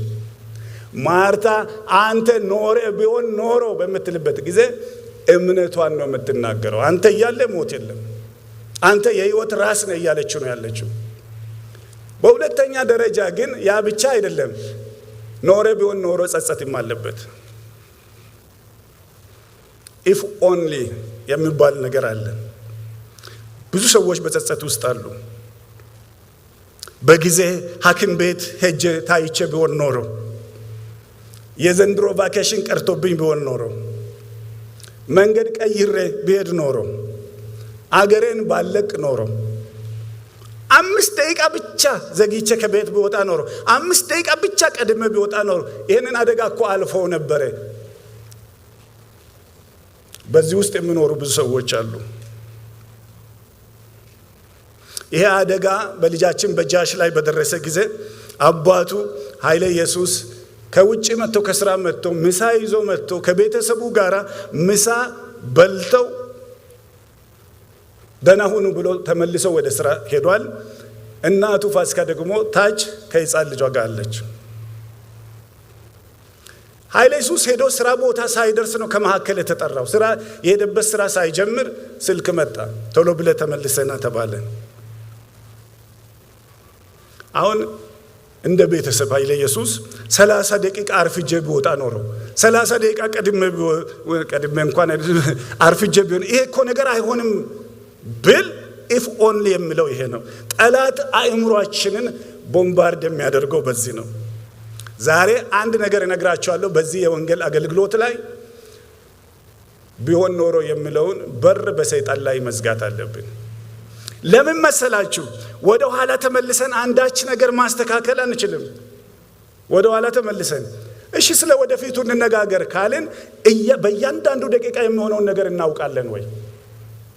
ነገ ምንድነው የሚሆነው? ዛሬ ማታ ምንድነው የሚሆነው? ከ30 ደቂቃ በኋላ ምንድነው የሚሆነው? የኛ ዕውቀት በጣም በጣም የተወሰነ ነው። እግዚአብሔር በሰጠን እድሜ በሰጠን ጊዜ መውደድ የምንችለውን ነገር ማድረግ፣ እግዚአብሔርን ማክበር፣ ከዛ በኋላ ደግሞ ዲቴል ለሆኑት ነገር እግዚአብሔር ባለቤት ነው። ነገር ግን ከጸጸት ደግሞ የተሻለ ነገር አለ። ኖሬ ቢሆን ኖሮ የሚበልጥ ነገር ተናግራለች ማርታ። እሱን ነው እንድናይ የፈለኩት። ዮሐንስ ወንጌል ምዕራፍ 11 ቁጥር 24 ላይ ጌታ ሆይ አንተ በዚህ ኖሬ ቢሆን ኖሮ ደግሞ ብላለች። ጌታ ሆይ የሚለውን ሐሳብ ተመልከቱ። አሁንም እግዚአብሔር ከሱ የምትለምነውን ሁሉ እንዲሰጥ አውቃለሁ። ምንም አይነት ነገር ላንተ አይረፍድም። አዎ ወንድሜ ሞቷል፣ አዎ ተቀብሯል፣ ነገር ግን አሁንም መጥተሃል፣ አሁን አርፍዳል የምትባል ጌታ አይደለም። አንድ ነገር አድርግ ብላ ስትጠይቀው እንመለከታለን። እዚህ ክራይሲስ ውስጥ፣ እዚህ ጨለማ ውስጥ፣ በዚህ ጥያቄ ውስጥ ሆነን ወገኖቼ ኢየሱስ ክርስቶስ አሁንም ትልቅ ነገር ማድረግ ይችላል። ሃሌሉያ። ኪፕ ሻይኒንግ ጃሹዋ ፋውንዴሽን እግዚአብሔር ለዓለም ያሰበውን ለትውልድ ያሰበው ነገር ነው። እግዚአብሔር ሊሰራ የወደደው ነገር እንደሆነ ሁላችንም ልባችን ያውቃል። ኃይለየሱስና ፋሲካ ደግሞ ለዚህ በጣም በጣም ልባቸውን የሰጡ ሰዎች ናቸው። ይሄ ነገር እኛ ጋር አይቀርም፣ ሰዎች የሚድኑበት ይሆናል፣ በጊዜ ይሄ ነገር ለዓለም ይታወቅ ብለው ብዙዎች ድነዋል። አሁን ደግሞ እያበራ እየደመቀ ይሄዳል። አሁንም አንተ በዚህ ህመም ውስጥ፣ አሁንም አንተ በዚህ ቁስል ውስጥ፣ አሁንም አንተ በዚህ ጥያቄ ውስጥ ትልቅ ነገር ማድረግ እንደምትችል አውቃለሁ አለች ማርታ። ብትኖር ኖሮ እሺ አሁንም ትችላለህ፣ አንተ ጌታ ነህ አለችው። ከዛ በኋላ ጌታ ኢየሱስ ክርስቶስ አያትና ወንድምሽ ይነሳል አላት። ወንድምሽ ይነሳል። ማርታ በመጨረሻ ቀንማ በትንሣኤ እንድነሳ አውቃለሁ አለች። ኢየሱስ ክርስቶስ እንዲህ አላት፣ ትንሣኤና ህይወት እኔ ነኝ፣ የሚያምንብኝ ብሞት እንኳን ሕያው ይሆናል አላት። ክብር ሁሉ ለእግዚአብሔር ይሁን። ምንድነው ያላት? የሚያምንብኝ ብሞት እንኳን ሕያው ይሆናል። ሁለት ነገር ነው ያላት። አንደኛ ትንሣኤ ነኝ፣ ሁለተኛ ደግሞ ሕይወት ነኝ። ትንሣኤ ማለት የሞቱት ይነሳሉ ማለት ነው። ሕይወት ማለት ይቀጥላል ማለት ነው። ስለዚህ ትንሣኤም ሕይወትም እኔ ነኝ አለ ጌታ። በጣም አንድ ሐሳብ እንድታስተውል እንፈልገው። የሚያምንብኝ ቢሆን ኖሮ ይላል። ሁሉ ሰው የሞተ በሙሉ ኢየሱስ ክርስቶስ አሁን የሰጠውን ይህንን ትንሣኤና ሕይወት ይቀበላል ማለት አይደለም። የሚያምንብኝ ሁሉ ነው የሚለው። አንድ እውነት ልናገር፣ ማንም ሰው የሕይወት ዋስትና ሊሰጥ የሚችል ከክርስቶስ ኢየሱስ በስተቀር የለም። ማንም አይነት ሃይማኖት ይህንን ዋስትና ሊሰጥ አይችልም። በሩ እኔ ነኝ ነው ያለው ጌታ። ሳይንቲስቶች ብዙ ጊዜ ካያችሁ ምርምር ላይ ስለምንድን ነው የሚመራመሩት? ስለ ሰዎች ካላችሁ ሰዎች የት እንዴት ተፈጠሩ የሚለው ነው። the origin of species ትልቅ ትኩረት አድርገው ከየት ነው የመጣው ይሄ እንስሳ ከየት ነው የመጣው ነው። ነገር ግን the destiny of species የሰዎች ፍጻሜ ምንድነው ተመራመሩ ብትሏቸው ደርሶ ይመለሳሉ። ብዙ ምርምር የለም እዛ ጋር። ምክንያቱም የሰው ፍጻሜ ምንድነው ካሉ ወደ እግዚአብሔር ሊሄዱ ነው። በጣም ካጠበቁ ምን እንደሚጠይቁ ታውቃላችሁ? near death experiences እንደው በቃ እዛ አካባቢ ደርሶ የተመለሱ የሞትኩ መስለኛል የሆነ ነገር ውስጥ ገብቻለሁ የሚሉ ሰዎች ኢንተርቪው ያደርጋሉ። እኔ ግን near death experience ያላቸውን ሰዎች ሳይሆን የሞተና ሞትን ድል አድርጎ የተነሳ የናዝሬቱ ኢየሱስን ነው የምናገረው። ክብር ሁሉ ለእግዚአብሔር ይሁን። እሱ ስለ ሕይወት፣ ስለ ሞት፣ ስለ ዘላለማዊነት በትክክል ሊናገር የሚችል ጌታ ነው። የሕይወት ዋስትና ክርስቶስ ብቻ ነው። ዛሬ በዚህ በጃሽ አብሩ ስላለ ጃሽ እናበራለን። እግዚአብሔር የተባረከ ይሁን። ቀጥላችሁ አብሩ ስላለ እናበራለን። በዚህ ስርዓት ላይ አንድ ነገር ዓለም ሁሉ እንዲያውቅ የሚፈልገው የምስራች አለ። ሞትን መቅረት ወይም ደግሞ ሁለተኛ ሞት ሊያገኘን አያስፈልግም። ሕይወት አለ። ክርስቶስ ሕይወት ነው። እሱ ሕይወት እንዲሆንልና እንዲበዛልን ነው የመጣው። ጌታ ኢየሱስ ክርስቶስ ወደዚህ ምድር ሲመጣ መላእክት በሜዳ ያደሩትን እረኞችን አገኟቸውና የምስራች ነገሯቸው። የምስራችን እነግራቸዋለሁ፣ ዛሬ በዳዊት ከተማ መድኃኒት የሆነው ጌታ ተወልዶላቸዋል። ክብር ሁሉ ለእግዚአብሔር ይሁን። መድኃኔ ዓለም የሆነው መድኃኒት ለዓለም የሆነው ጌታ ተወልዶላቸዋል። ኢየሱስ ክርስቶስ ወደዚህ ምድር የማያውቀው ምድር ሊጎበኛ አይደለም የመጣው። ቃል ሥጋ የሆነው አባቱ ልኮት ይህንን የደህንነት በር ለሰው ልጆች ሁሉ ለመክፈት ነው የመጣው። ኢየሱስ ክርስቶስ ያድናል። በእኔ የሚያምን ቢሞት እንኳን ሕያው ይሆናል። ሶስተኛና የመጨረሻ ሐሳብ ልናገር። አሁን መጣ ኢየሱስ። ብኖር ኖሮ ተብሎ ነበረ። መጣ። ከመጣ በኋላ ከማርታና ከማርያም ጋር ይሄን ነገር ተነጋገረ። አሁን ከመጣ በኋላ ግን አንድ ነገር ጌታ ጠየቃቸው። ወዴት አኖራችሁት? ጌታ ሆይ ናና ኢ አሉት። ወዴት ነው ያኖራችሁት? ናና ኢ የመሰላቸው ጌታ አበባ ይዞ መቃብር እንደሚሄድ ጎብኝቶ እንደሚመጣ ተሰናብቶ እንደሚመጣ ነው ያሰቡት። መቃብሩ ጋር ከደረሰ በኋላ ጌታ ኢየሱስ ክርስቶስ ድንጋዩን አንሱት አለ። ጌታ ሆይ ከሞተና እኮ ከተቀበረ ዛሬ አራተኛ ቀኑ ነው፣ ይሸታል አሉት። ኢየሱስም ብታምኝስ የእግዚአብሔርን ክብር እንድታይ አልነገርኩሽምን አላት። ነግሬሽ ነበር እኮ ብታምኚ የከበረ ነገር ታያለሽ ብዬ ነግሬሽ ነበር። ጌታ ሆይ በዚህ በሞተ ነገር ላይ አንተ ክብርን የከበረ ነገር ታወጣለህ? አዎ። ወደ መቃብሩ መጣና አልዓዛር አለው። ና ስለው አልዓዛር እንደተገነዘ ወጣ። ምገርማችሁ ከዛ በኋላ አልዓዛር ተመልሶ ሞቷል። ታዲያ ለምን አስነሳ? ሞት ላይ ቀር ለምን አስነሳው? ተነሳ። ከዛ በኋላ ደግሞ ጊዜ ጠብቆ አልዓዛር ሞቷል። ለምን በዛው አልቀጠለም? ያስነሳበት ምክንያት ኢየሱስ ክርስቶስ በሞት ላይ ጌታ ባለስልጣን እንደሆነ ሁሉም እንዲያዩት ነው ያስነሳው። ጌታ ኢየሱስ ክርስቶስ ከዚህ በፊት ብዙ ተአምራትን አድርጓል። የዕውር ዓይን በርቷል፣ የዲዳ ጆሮ ተከፍቷል፣ ሽባዎች ዘለዋል፣ ለምጻሞች ነጽተዋል። ኢየሱስ ብዙ ተአምራትን አድርጓል። ነገር ግን ያ ሁሉ ተደምሮ የሞተ ሰው ካልተነሳ ሌሎች ተአምራቶች በሙሉ ጥያቄ ውስጥ ገባሉ። በአልዓዛር መነሳት ግን ጌትነቱን አሳወቃቸው። ይህንን ካዩ በኋላ አሉ። ሁሉም አይሁዶች በኢየሱስ አመኑ ይላል። ዛሬ በዚህ ስርዓት ላይ በቅርብ በሩቅ ሆናችሁ ለምትከታተሉ ሁሉ መልእክት አለኝ። እውነተኛ የህይወት ዋስትና ጌታ ኢየሱስ ክርስቶስ ነው። ኢየሱስ ክርስቶስን እንድንቀበል ነው ጃሽ ያስተማረን። አይታችኋል። ሁለተኛ እድል አለ እያለ ጃሽ መክሮናል። እውነተኛ ዋስትና ጠላት እንዳያታልለን ወገኖች ሆይ። ብዙ ሰዎች እንደዚህ ይላሉ፣ ሞትኛ ቤት መጣ በራችን የሚያንኳኳ ወጣቶች ስለሆንን አንዳንድ ነገር ጥሩ የሆነ ስለሆነ አይመስለንም ይደርሳል የምንል ሰዎች አለን። አንድ ነገር ልንገራችሁ፣ ለመኪናችን ዋስትና የምንገባው ከተገጨ በኋላ ነው ወይስ በደናው ጊዜ ነው? እነና እናንተ ገና ወጣት ሆነን እያለን ጎልማሶች ሆነን እያለን ጥሩ ሁኔታ ላይ እያለን ስለ ሞትና ስለ ዘላለማዊነት አውቀን ዋስትና ወደሚሆነው ወደ ጌታ መምጣት አለብን። ወገኖች አታውቁትም፣ መቼ እንደምንጠራ አናውቅም። መቼ እንደምንጠራ አናውቅም። ታይታኒክ የሚባል መርከብ በ1912 ከእንግሊዝ ሀገር ወደ ኒውዮርክ በአትላንቲክ ኦሽን ላይ የሚሄድ መርከብ ነበረ። ለዚህ መርከብ የተሰጠውን ስም ልንገራችሁ። the wonder ship ነው የተባለው። the millionaire special ነው የተባለው። ጠንካራ የማይሰበር ነው የተባለው። ፈጽሞ የማይሰጥም መርከብ ነው የተባለው።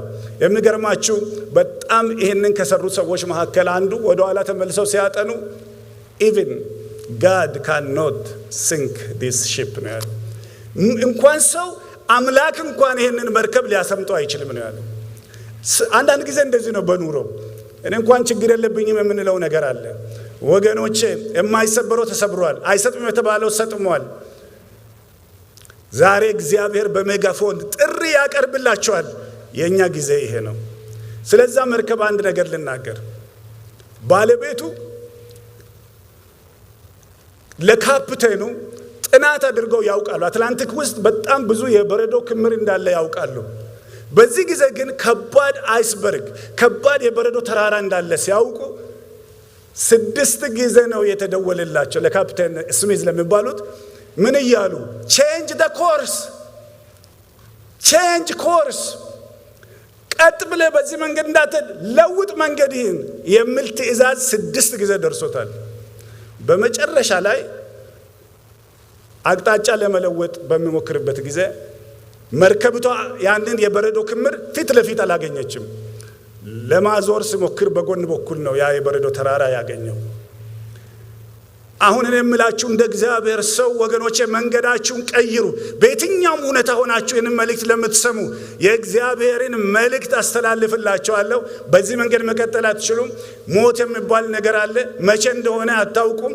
አሁን በሄዳችሁበት መንገድ ከሄዳችሁ መጋጨት አለ፣ መሞት አለ፣ ሁለተኛ ሞት አለ፣ የዘላለም ፍርድ አለ፣ ከእግዚአብሔር ፊት ለዘላለም መለየት የሚባል ነገር አለ። ብናምንና ግን ንስሐ ብንገባ ሕይወት እና ሰላም ጌታ ይሆነናል። ያ የመርከቡ ባለቤት ያስተላለፈው መልእክት አቅጣጫ ቶሎ ብለ ለውጥ የሚለው ባለ መስማቱ ብዙ ሺህ ሰዎች በ2 ሰዓት ጊዜ ውስጥ እንደሰጠሙ እና እንደጠፉ ወገኖቼ ሆይ ጃሽ ቅድም የተናገረው ነገር ሰከንድ ቻንስ አለ፣ ተስፋ አትቁረጡ። ብዙ ጊዜ ተመስክሮልን ብዙ ጊዜ ተነግሮን ኢየሱስ ያድናል ተብለን ቆይ ነገ ቆይ በኋላ እያልን ረጅም መንገድ ሄዳችሁ ሰዎች አሁን ጌታ ኢየሱስ ክርስቶስ እንደገና ይጠራናል። በቃሉ ውስጥ ሆኖ ይጠራናል። እውነትና መንገድ ሕይወት የሆነው ጌታ ወደ ነኑ ይለናል። ምንድነው ዛሬ ለዚህ ቤተሰብ መጽናናት ምክንያት የሆነው? ጃሽ ልጅ ስለሆነ ብቻ አይደለም።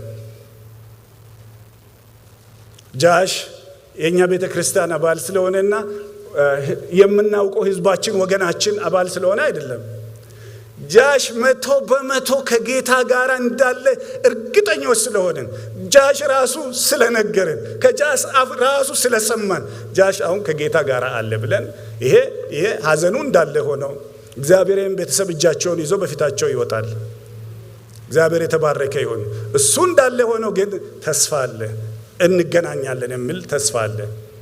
እኔና እናንተ ብንሞት ወዴት ነው የምንሄደው? ይሄን ጥያቄ ልጠይቃችሁ። ዛሬ ብንሞት አድራሻችን የት ነው? ሁለት አድራሻ ብቻ ነው ያለው። ወይ ከእግዚአብሔር ጋር ለዘላለም ወይ ደግሞ እግዚአብሔር በሌለበት ስፍራ በገሃነም ሁሉ ጊዜ እሳቱ በማይጠፋበት ትሉ በማይሞትበት ከእግዚአብሔር ተለይቶ በቁጭትና በጸጸት ውስጥ መኖራለን። ከሞትን በኋላ ወዴት ነው የምንሄደው? ወደ እግዚአብሔር መንግስት እንሄዳለን ካልን ደግሞ ለምንድን ነው የምንሄደው? ምክንያታችን ምንድን ነው? በአገር በወገን በሃይማኖት የሚገባበት ቦታ አይደለም እግዚአብሔር መንግስት። ትንሣኤና ሕይወት እኔ ነኝ፣ በእኔ የሚያምንብኝ ቢኖር ቢሞት እንኳን ሕያው ይሆናል ስላለ መንገዱ ኢየሱስ ክርስቶስ ብቻ ነው። ወገኖቼ ዛሬ እግዚአብሔር በዚህ ሜጋፎን በትልቅ ድምፅ እየተናገረ ነው ያለው።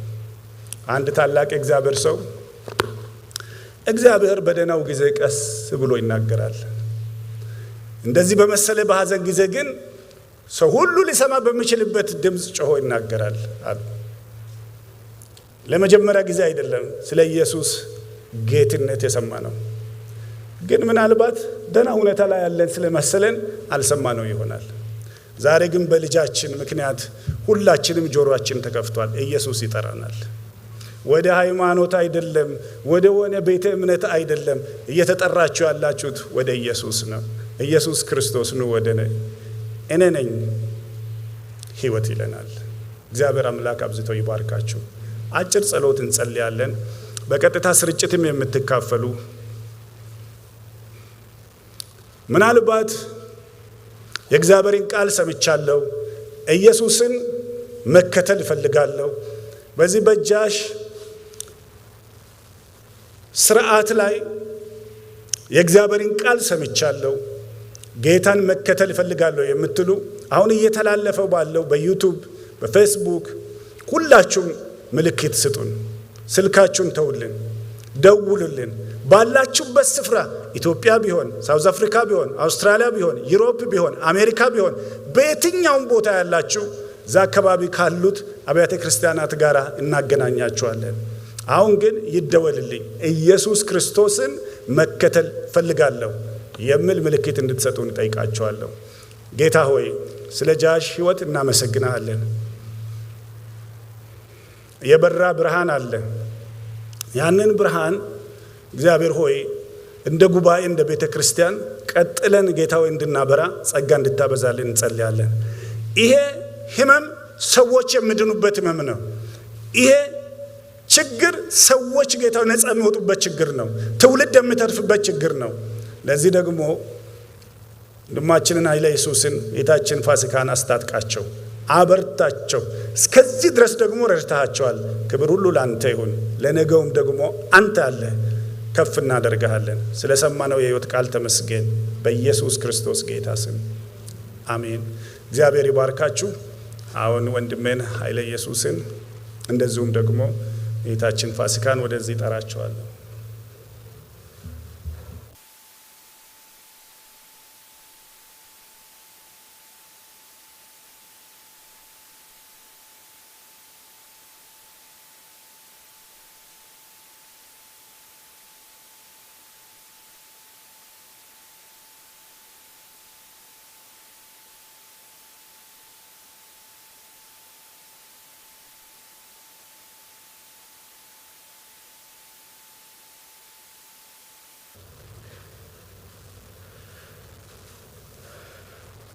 እግዚአብሔር ይባርካችሁ።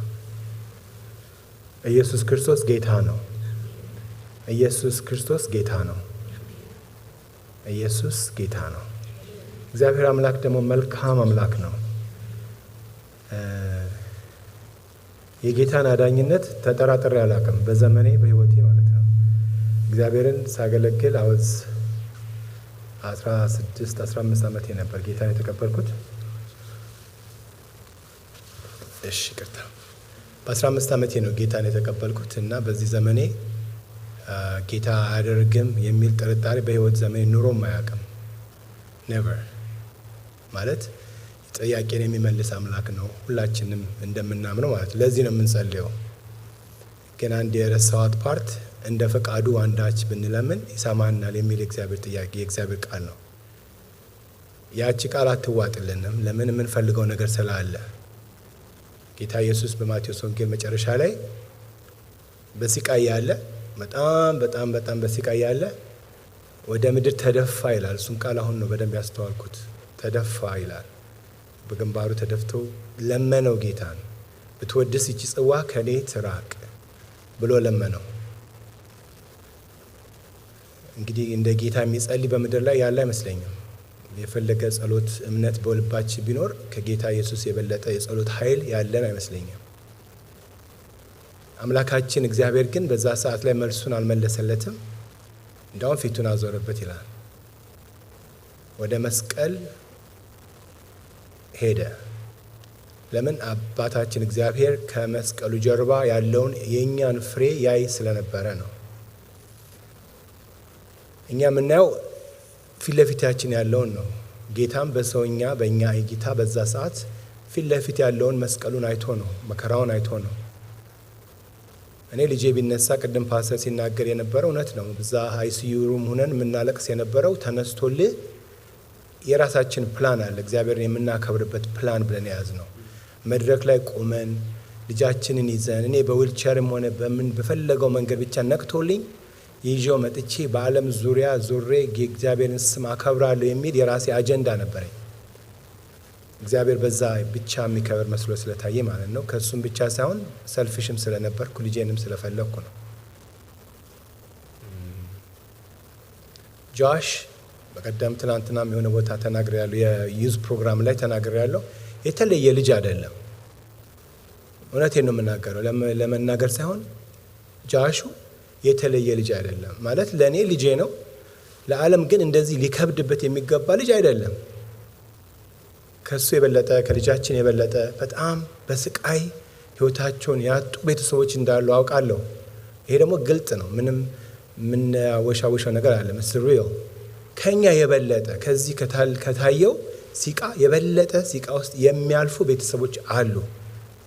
በጣም የኔ ልጅ ነፍስ የዛም ሰው ነፍስ አገራችንም የሚያልፉ ልጆች አሉ፣ የትም አገር ውስጥ የሚሄዱ ልጆች አሉ እና የነሱም ነፍስ በእግዚአብሔር አይን እኩል ነው። ነፍስ ነው። ለኔ ልጄ እንደዚህ የሚያስቃትተኝ እነሱም ለልጆቻቸው እንደዚሁ እንደሚሆን አውቃለሁ። ፎር ሰም ሪዝን እግዚአብሔር እንደዚህ በልባችሁ ውስጥ አክብዶት ዓለም ዙሪያ ሁሉ እየተጸለየለት ያለ ልጅ ስለሆነ እግዚአብሔር ፕላን አለው ብዬ አስባለሁ። አይ ዶንት ኖ ምን እንደሆነ አላውቅም። እኔ ያለቀስኩ፣ ቤተሰቦች ያለቀሱ፣ የራሳችን የሆኑ ሰዎች ያለቀሱ።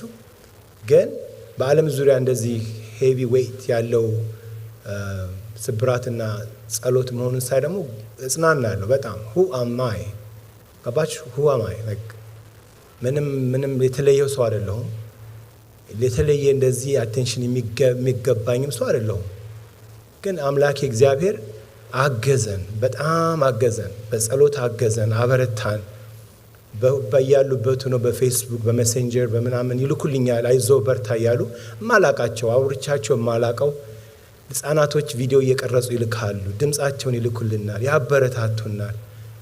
እና እግዚአብሔርን ስለዛ በጣም ነው የምናመሰግነው። በጣም ተጽናንተናል፣ በጌታ በጣም ተጽናንተናል። የእግዚአብሔር ቃል ሲናገር ክርስቶስ እንደሞተ ካመንን ይላል። እንግዲህ እናምናለን ማለት ነው። ጌታ ኢየሱስ ክርስቶስ በሞቱን እናምናለን፣ መነሳቱን ደግሞ እናምናለን። ይሄ ማለት ደግሞ ህይወት የሚባል ነገር እንዳለ ማመንም ግድ ነው። ምክንያቱም ያለሱ እምነት የለንማ። እና ልጃችን ካሌብዬ ሲናገር we're going to go see Josh ስለው no Josh is not there, that's just his body አለኝ። እና እኔ እንደገና ነቃኝ። he right አልኩት። ለምን ጆሹ ከአባቱ ጋር ነው ያለው፣ ከአምላኩ ጋር ነው ያለው። እኛ ወደ እሱ በእርግጥ እንሄዳለን፣ እርሱ ወደ እኛ አይመጣም። እና ላሳያችሁን አብሮነት ላቀፋችሁን እቀፋ ለንጽናናችሁ ማጽናናት አምላኬ ዘመናችሁን ይባርክ። ከልብ ነው የምንናገረው። በጣም ተጽናንተና ለቅሶ ሐዘኑ እንደ ፋዘር እንደ አባት ያማል። ልጄ ነው አይሲዩ ሩም ስገባ the first time 9 ደቂቃ ነው ያለው 1 hour ነው ያለው ሲሉኝ are you kidding me? I raised this kid for 12 years and not just 9 minutes just that's it. I'm going to walk away. You think I'm going to walk away? ምንም በቃ it wasn't making any sense አይደል? ምንም ሴንስ አይሰጥም። ግን ኢየሱስ ጌታ ነው።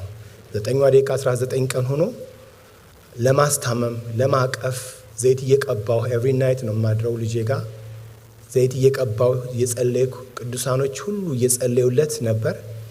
እንግዲህ እግዚአብሔር ፈቃድ ሆኖ ወደ አባቱ ወደ ቅፉ ሄዷል እና እግዚአብሔርን ስለዛ አመሰግናለሁ። ማታ ማታ የሆነ ንግግር አላቸው ልጆች የሚናገሩትና ልክ ከመተኛታቸው በፊት I love you everybody, forgive me everybody, I love you this ይላሉና why did you say that ምናምን ስላቸው just in case ተኝቼ ወደ ጌታ ብሄድ ይላሉ በቃ እና they want to make sure they're clear with God, they want to make sure they're clear with everybody እና ከመተኛታቸው በፊት እንደዛ ያደርጋሉና እግዚአብሔር መልካም ነው። For those of you that speak English, I just wanted to say thank you.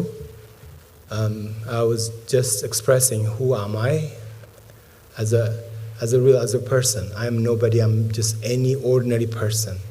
I shouldn't be getting this kind of attention. I shouldn't be getting this kind of help and support. But with God's grace, I have gotten overwhelming support. And I have said that there are a lot of people that have gone through worse situation than me in a war. Parents, fathers have seen their kid being killed right in front of their face. That's worse than my situation. But my situation has weighed in your heart to pray for us, to think about us, to support us. Only God can do that. And again, I will not, I am 100% comforted in your support, in your love, in your prayers. And I thank you for that. Again, we will see him up in heaven where he belongs with his Father. And for you guys, thank you so much again. I really, really, really appreciate it. And I'll have my wife speak.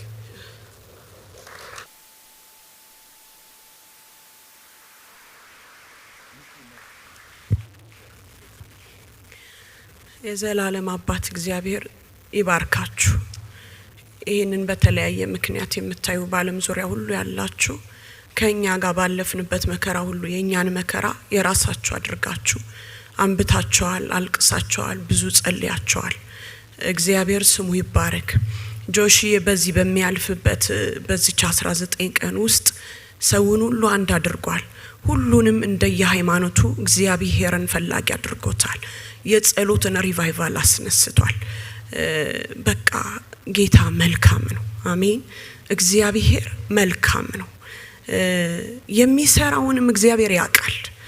ሰው በሚሰራው ስራ ሊሳሳት ይችላል ተብሎ ስራው ይመዘንበታል። ትክክል ሰርቷል ወይ ተብሎ ይታያል ስራው።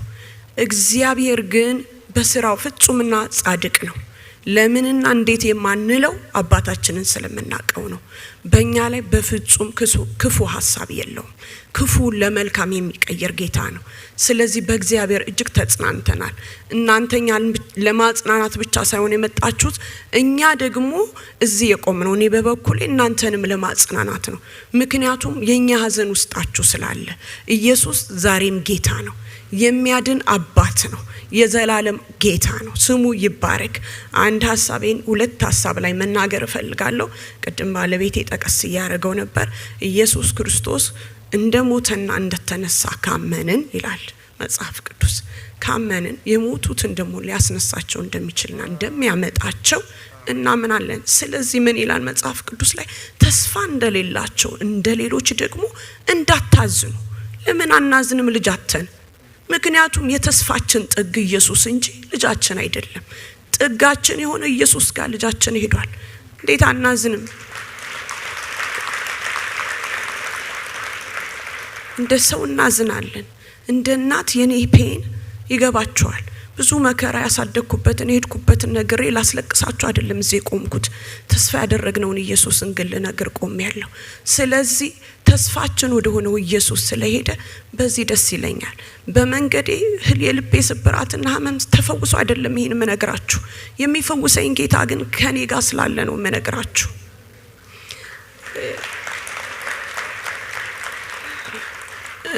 አገር ቤት ያለው ጓደኞቼ ወደ አሜሪካ ሲመጡ አይሮፕላን እያየው አለቅሳለሁ መቼውን መሄደው እያልኩ እና የሸኘውትን ሁሉ እያለቀስኩ ሸኘው ተራው ደረሰኝና እኔ ደግሞ ስመጣ አብረውኛ ያገለገሉ ወዳጆቼ ቤተሰቦቼ እህቶቼ ከኔ ጋር ያሳለፉት ነገር ትዝ ስለሚላቸው እያለቀሱ ያቀፉኝ ሸኙኝ ግን ያለቅሷቸው መራራ አልነበረም ለምን የሄድኩበት አሜሪካን የተሻለ እንደምኖር ያውቃሉ የተሻለ ሁኔታ ውስጥ እንደምገባ ያውቃሉ ለምን የአሜሪካን ሀገር ኢንፎርሜሽን ስላላቸው ማለት ነው ስለዚህ መራራ ሀዘን አይደለም አዝነው የሸኙኝ እና በልባቸው ልክ እኔ እንዳሰብኩትና እንደምለው ይላሉ ብዬ ገምታለሁ መቼ ሆነኛ ምን ሄደው መቼ ሆን የሷ እድል የሚገጥመን መቼ ሆን ግን በቃ አይ ዊሽ የሷ እድል የኔ ቢሆን ብለው የሚያስቡ ይመስለኛል ለምን ስለ አሜሪካ የተነገረው ነገር ሰው ሁሉ እንዲፈልገው ስላደረገው እኔም ልጄ ሄደበት መንግስት የኡነቴን ፌስቡክ ላይ ስጽፍ ልጄ ቀደምከኝ ታድለህ ነው ያልኩት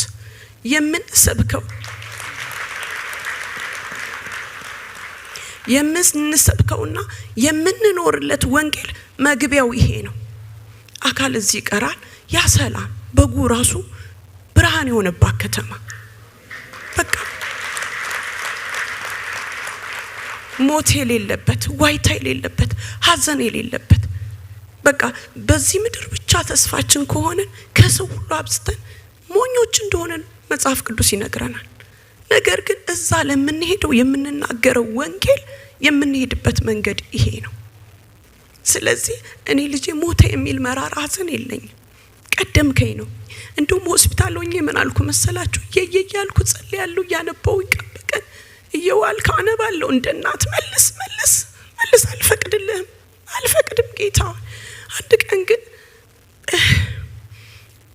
ዮሐንስ ራእይ ላይ አንድ ቃል አሰብኩ ዝም ብዬ ዮሐንስ ራእይ ስለ ኢየሱስ ውበት የተናገረበት ፊትህ እንደ ፀሐይ ያበራል አይኖች በቃ እንደዚህ ናቸው የወርቅ መታጠቂያ ምናምን ከዛ ዝም ብዬ አሰብኩና መጽሐፍ ቅዱስ ላይ እቺ አንበብ ጌታ ወይ ጉድ አረከኝ ይሄን የሚያምር ፊትህን ካሳየው ይሄ ልጅ አይመጣም አልኩ የሚያምር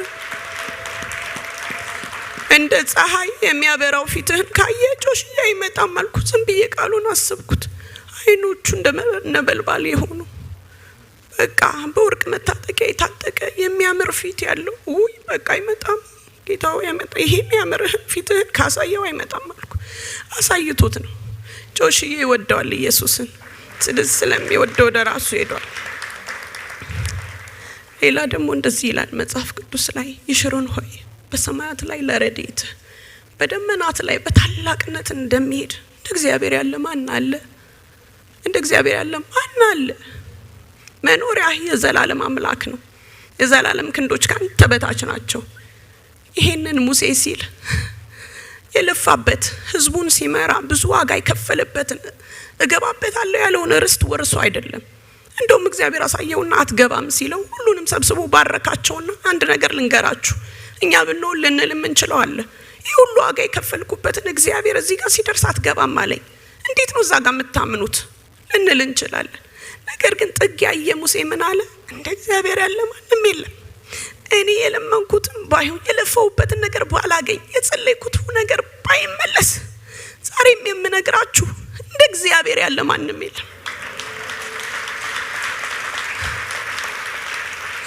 የወደቀን የሚያነሳ እንደ እግዚአብሔር ያለ ማንም የለም የሳተውን የሚመልስ እንደ እግዚአብሔር ያለ ማንም የለም እንደገና ቻንስ የሚሰጥ እንደ እግዚአብሔር ያለ ማንም የለም በሐዘን የሚያጽናና እንደ እግዚአብሔር ያለ ማንም የለም እግዚአብሔር እኔና ቤቴ የምንለው እንደ እግዚአብሔር ያለ ማንም የለም እኛ እግዚአብሔር ተመችቶናል እኔ በበኩሌ አልተናደድኩበትም ወደው ልጄን ወስዶ አልተቆጣውበትም ትክክል ነህ እለዋለሁ ለምን የምናፍቀው ፊትና አባት ስላለኝ እና ምንድነው እንደ እግዚአብሔር ያለ ማንም የለም መኖሪያ አሜሪካ ነው አላለንም መኖሪያ ኢትዮጵያ ነው አላለንም መኖሪያ የዘላለም አምላክ እግዚአብሔር የሚኖርበት ዘላለም የሚኖርበት ጌታ ነው። ዘላለማችን በረፍት ጸቆቃና ረፍት የሌለበት የምንናፍቀው ዓለም ጆሽዬ ሄዷል፣ ቀድሞን ሄዷል። እና ጆሽዬ እወድሃለሁ፣ ሁሌ በልቤ አለ። እወድሃለሁ። ከጌታ ጋር ስላለ ደስ ብሎኛል። ሐዘኔን የመረሳበት መጽናናት መንፈስ ቅዱስ ውስጥ ያስገባል። አንተ መርሳት ቀላል ባይሆን እወድሃለሁ። ጆሽዬ የሚላቸው አንድ ነገሮች አሉ። ልቆጣው ስለ ማም ይቅርታ ይለኛል። እንደገና ደግሞ የሆነ ነገር ሳረገው እሺ ሚላ ትወርዳለች። አማርኛ ሲያወሩ ስለምወድ ስለሚያውቅ በዚህ ልቤን ያረደዋል። እነዚህ ቃሎች ሁሌ እኔ ላይ ያሉ። ጆሽዬ አንተ ሕያው ነህ። ባለቅስም ለስሜቴ ነው፣ ባለቅስም አጠገቤ ስለሌለ ነው። ጆሽዬ አንተ ሕያው ነህ። የሚያምንብኝ ቢሞት እንኳን በሕይወት ይኖራል ያለ እግዚአብሔር ይዋሽ ዘንድ ሰው አይደለም። ስለዚህ በሕይወት አለህ አንተ ከኢየሱስ ጋር እና እንገናኛለን። ስለምትሰማኝ ነው ማወራ።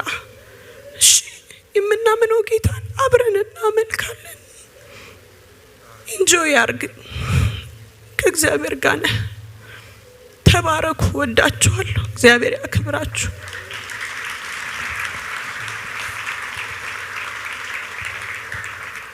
አንድ ሁለት ነገር እናደርጋለን።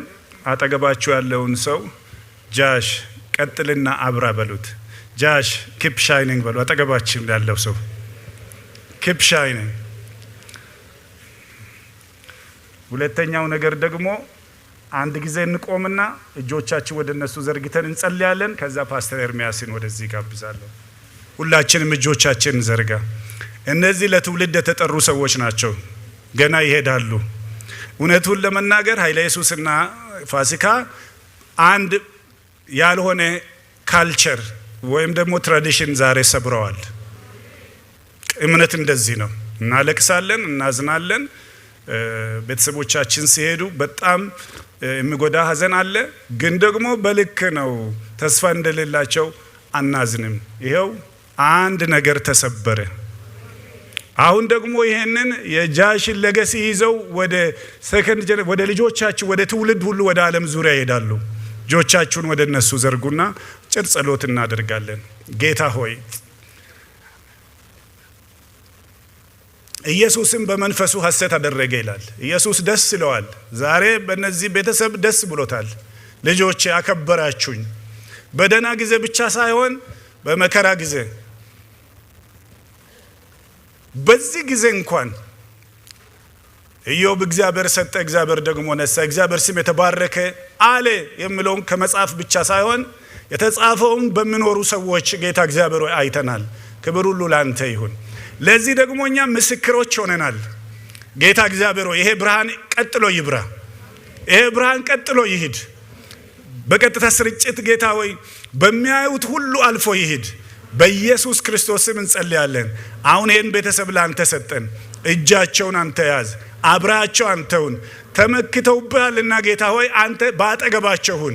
ቀንና ሌሊት ጧትና ማታ እግዚአብሔር ሆይ አንተ አብራቸው እንድትሄድና ልጆቻቸውን ሁሉ እንድትባርክ የሰዓት ቅጥር እንድትሆናቸው በውስጣቸው ክብር እንዲበዛ ለታመኑ እጆች ያሳልፈን አደራ ሰጠን።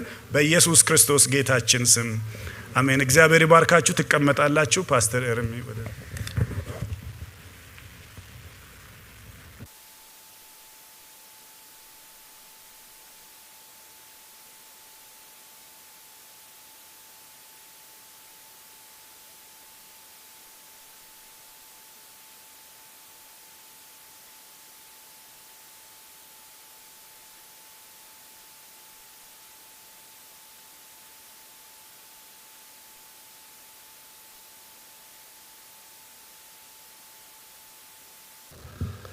የጸጋው ጉልበት ይሄ ነው። እንግዲህ ደግሞ ስራውንም ይቀጥላል ገና።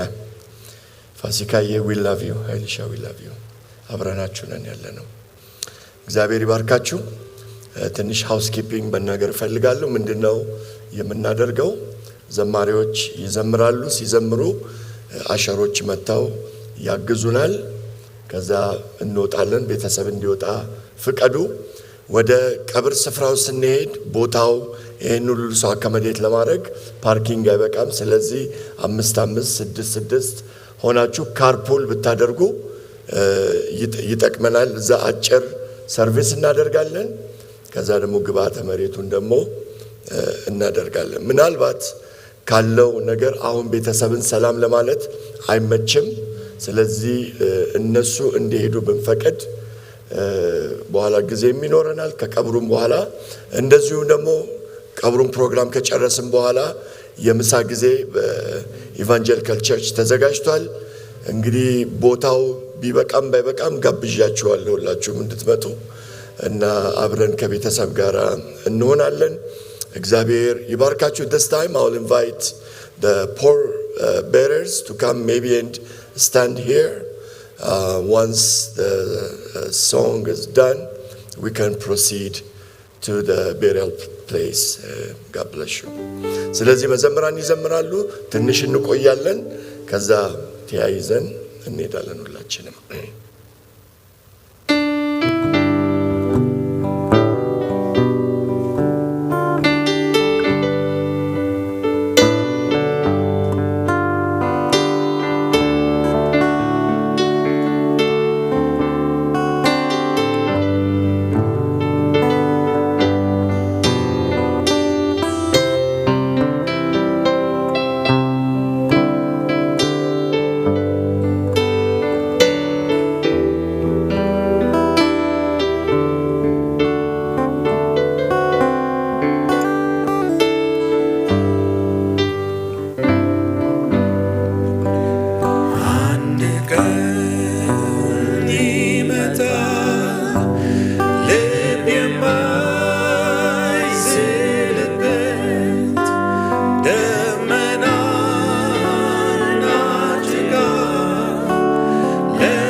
you.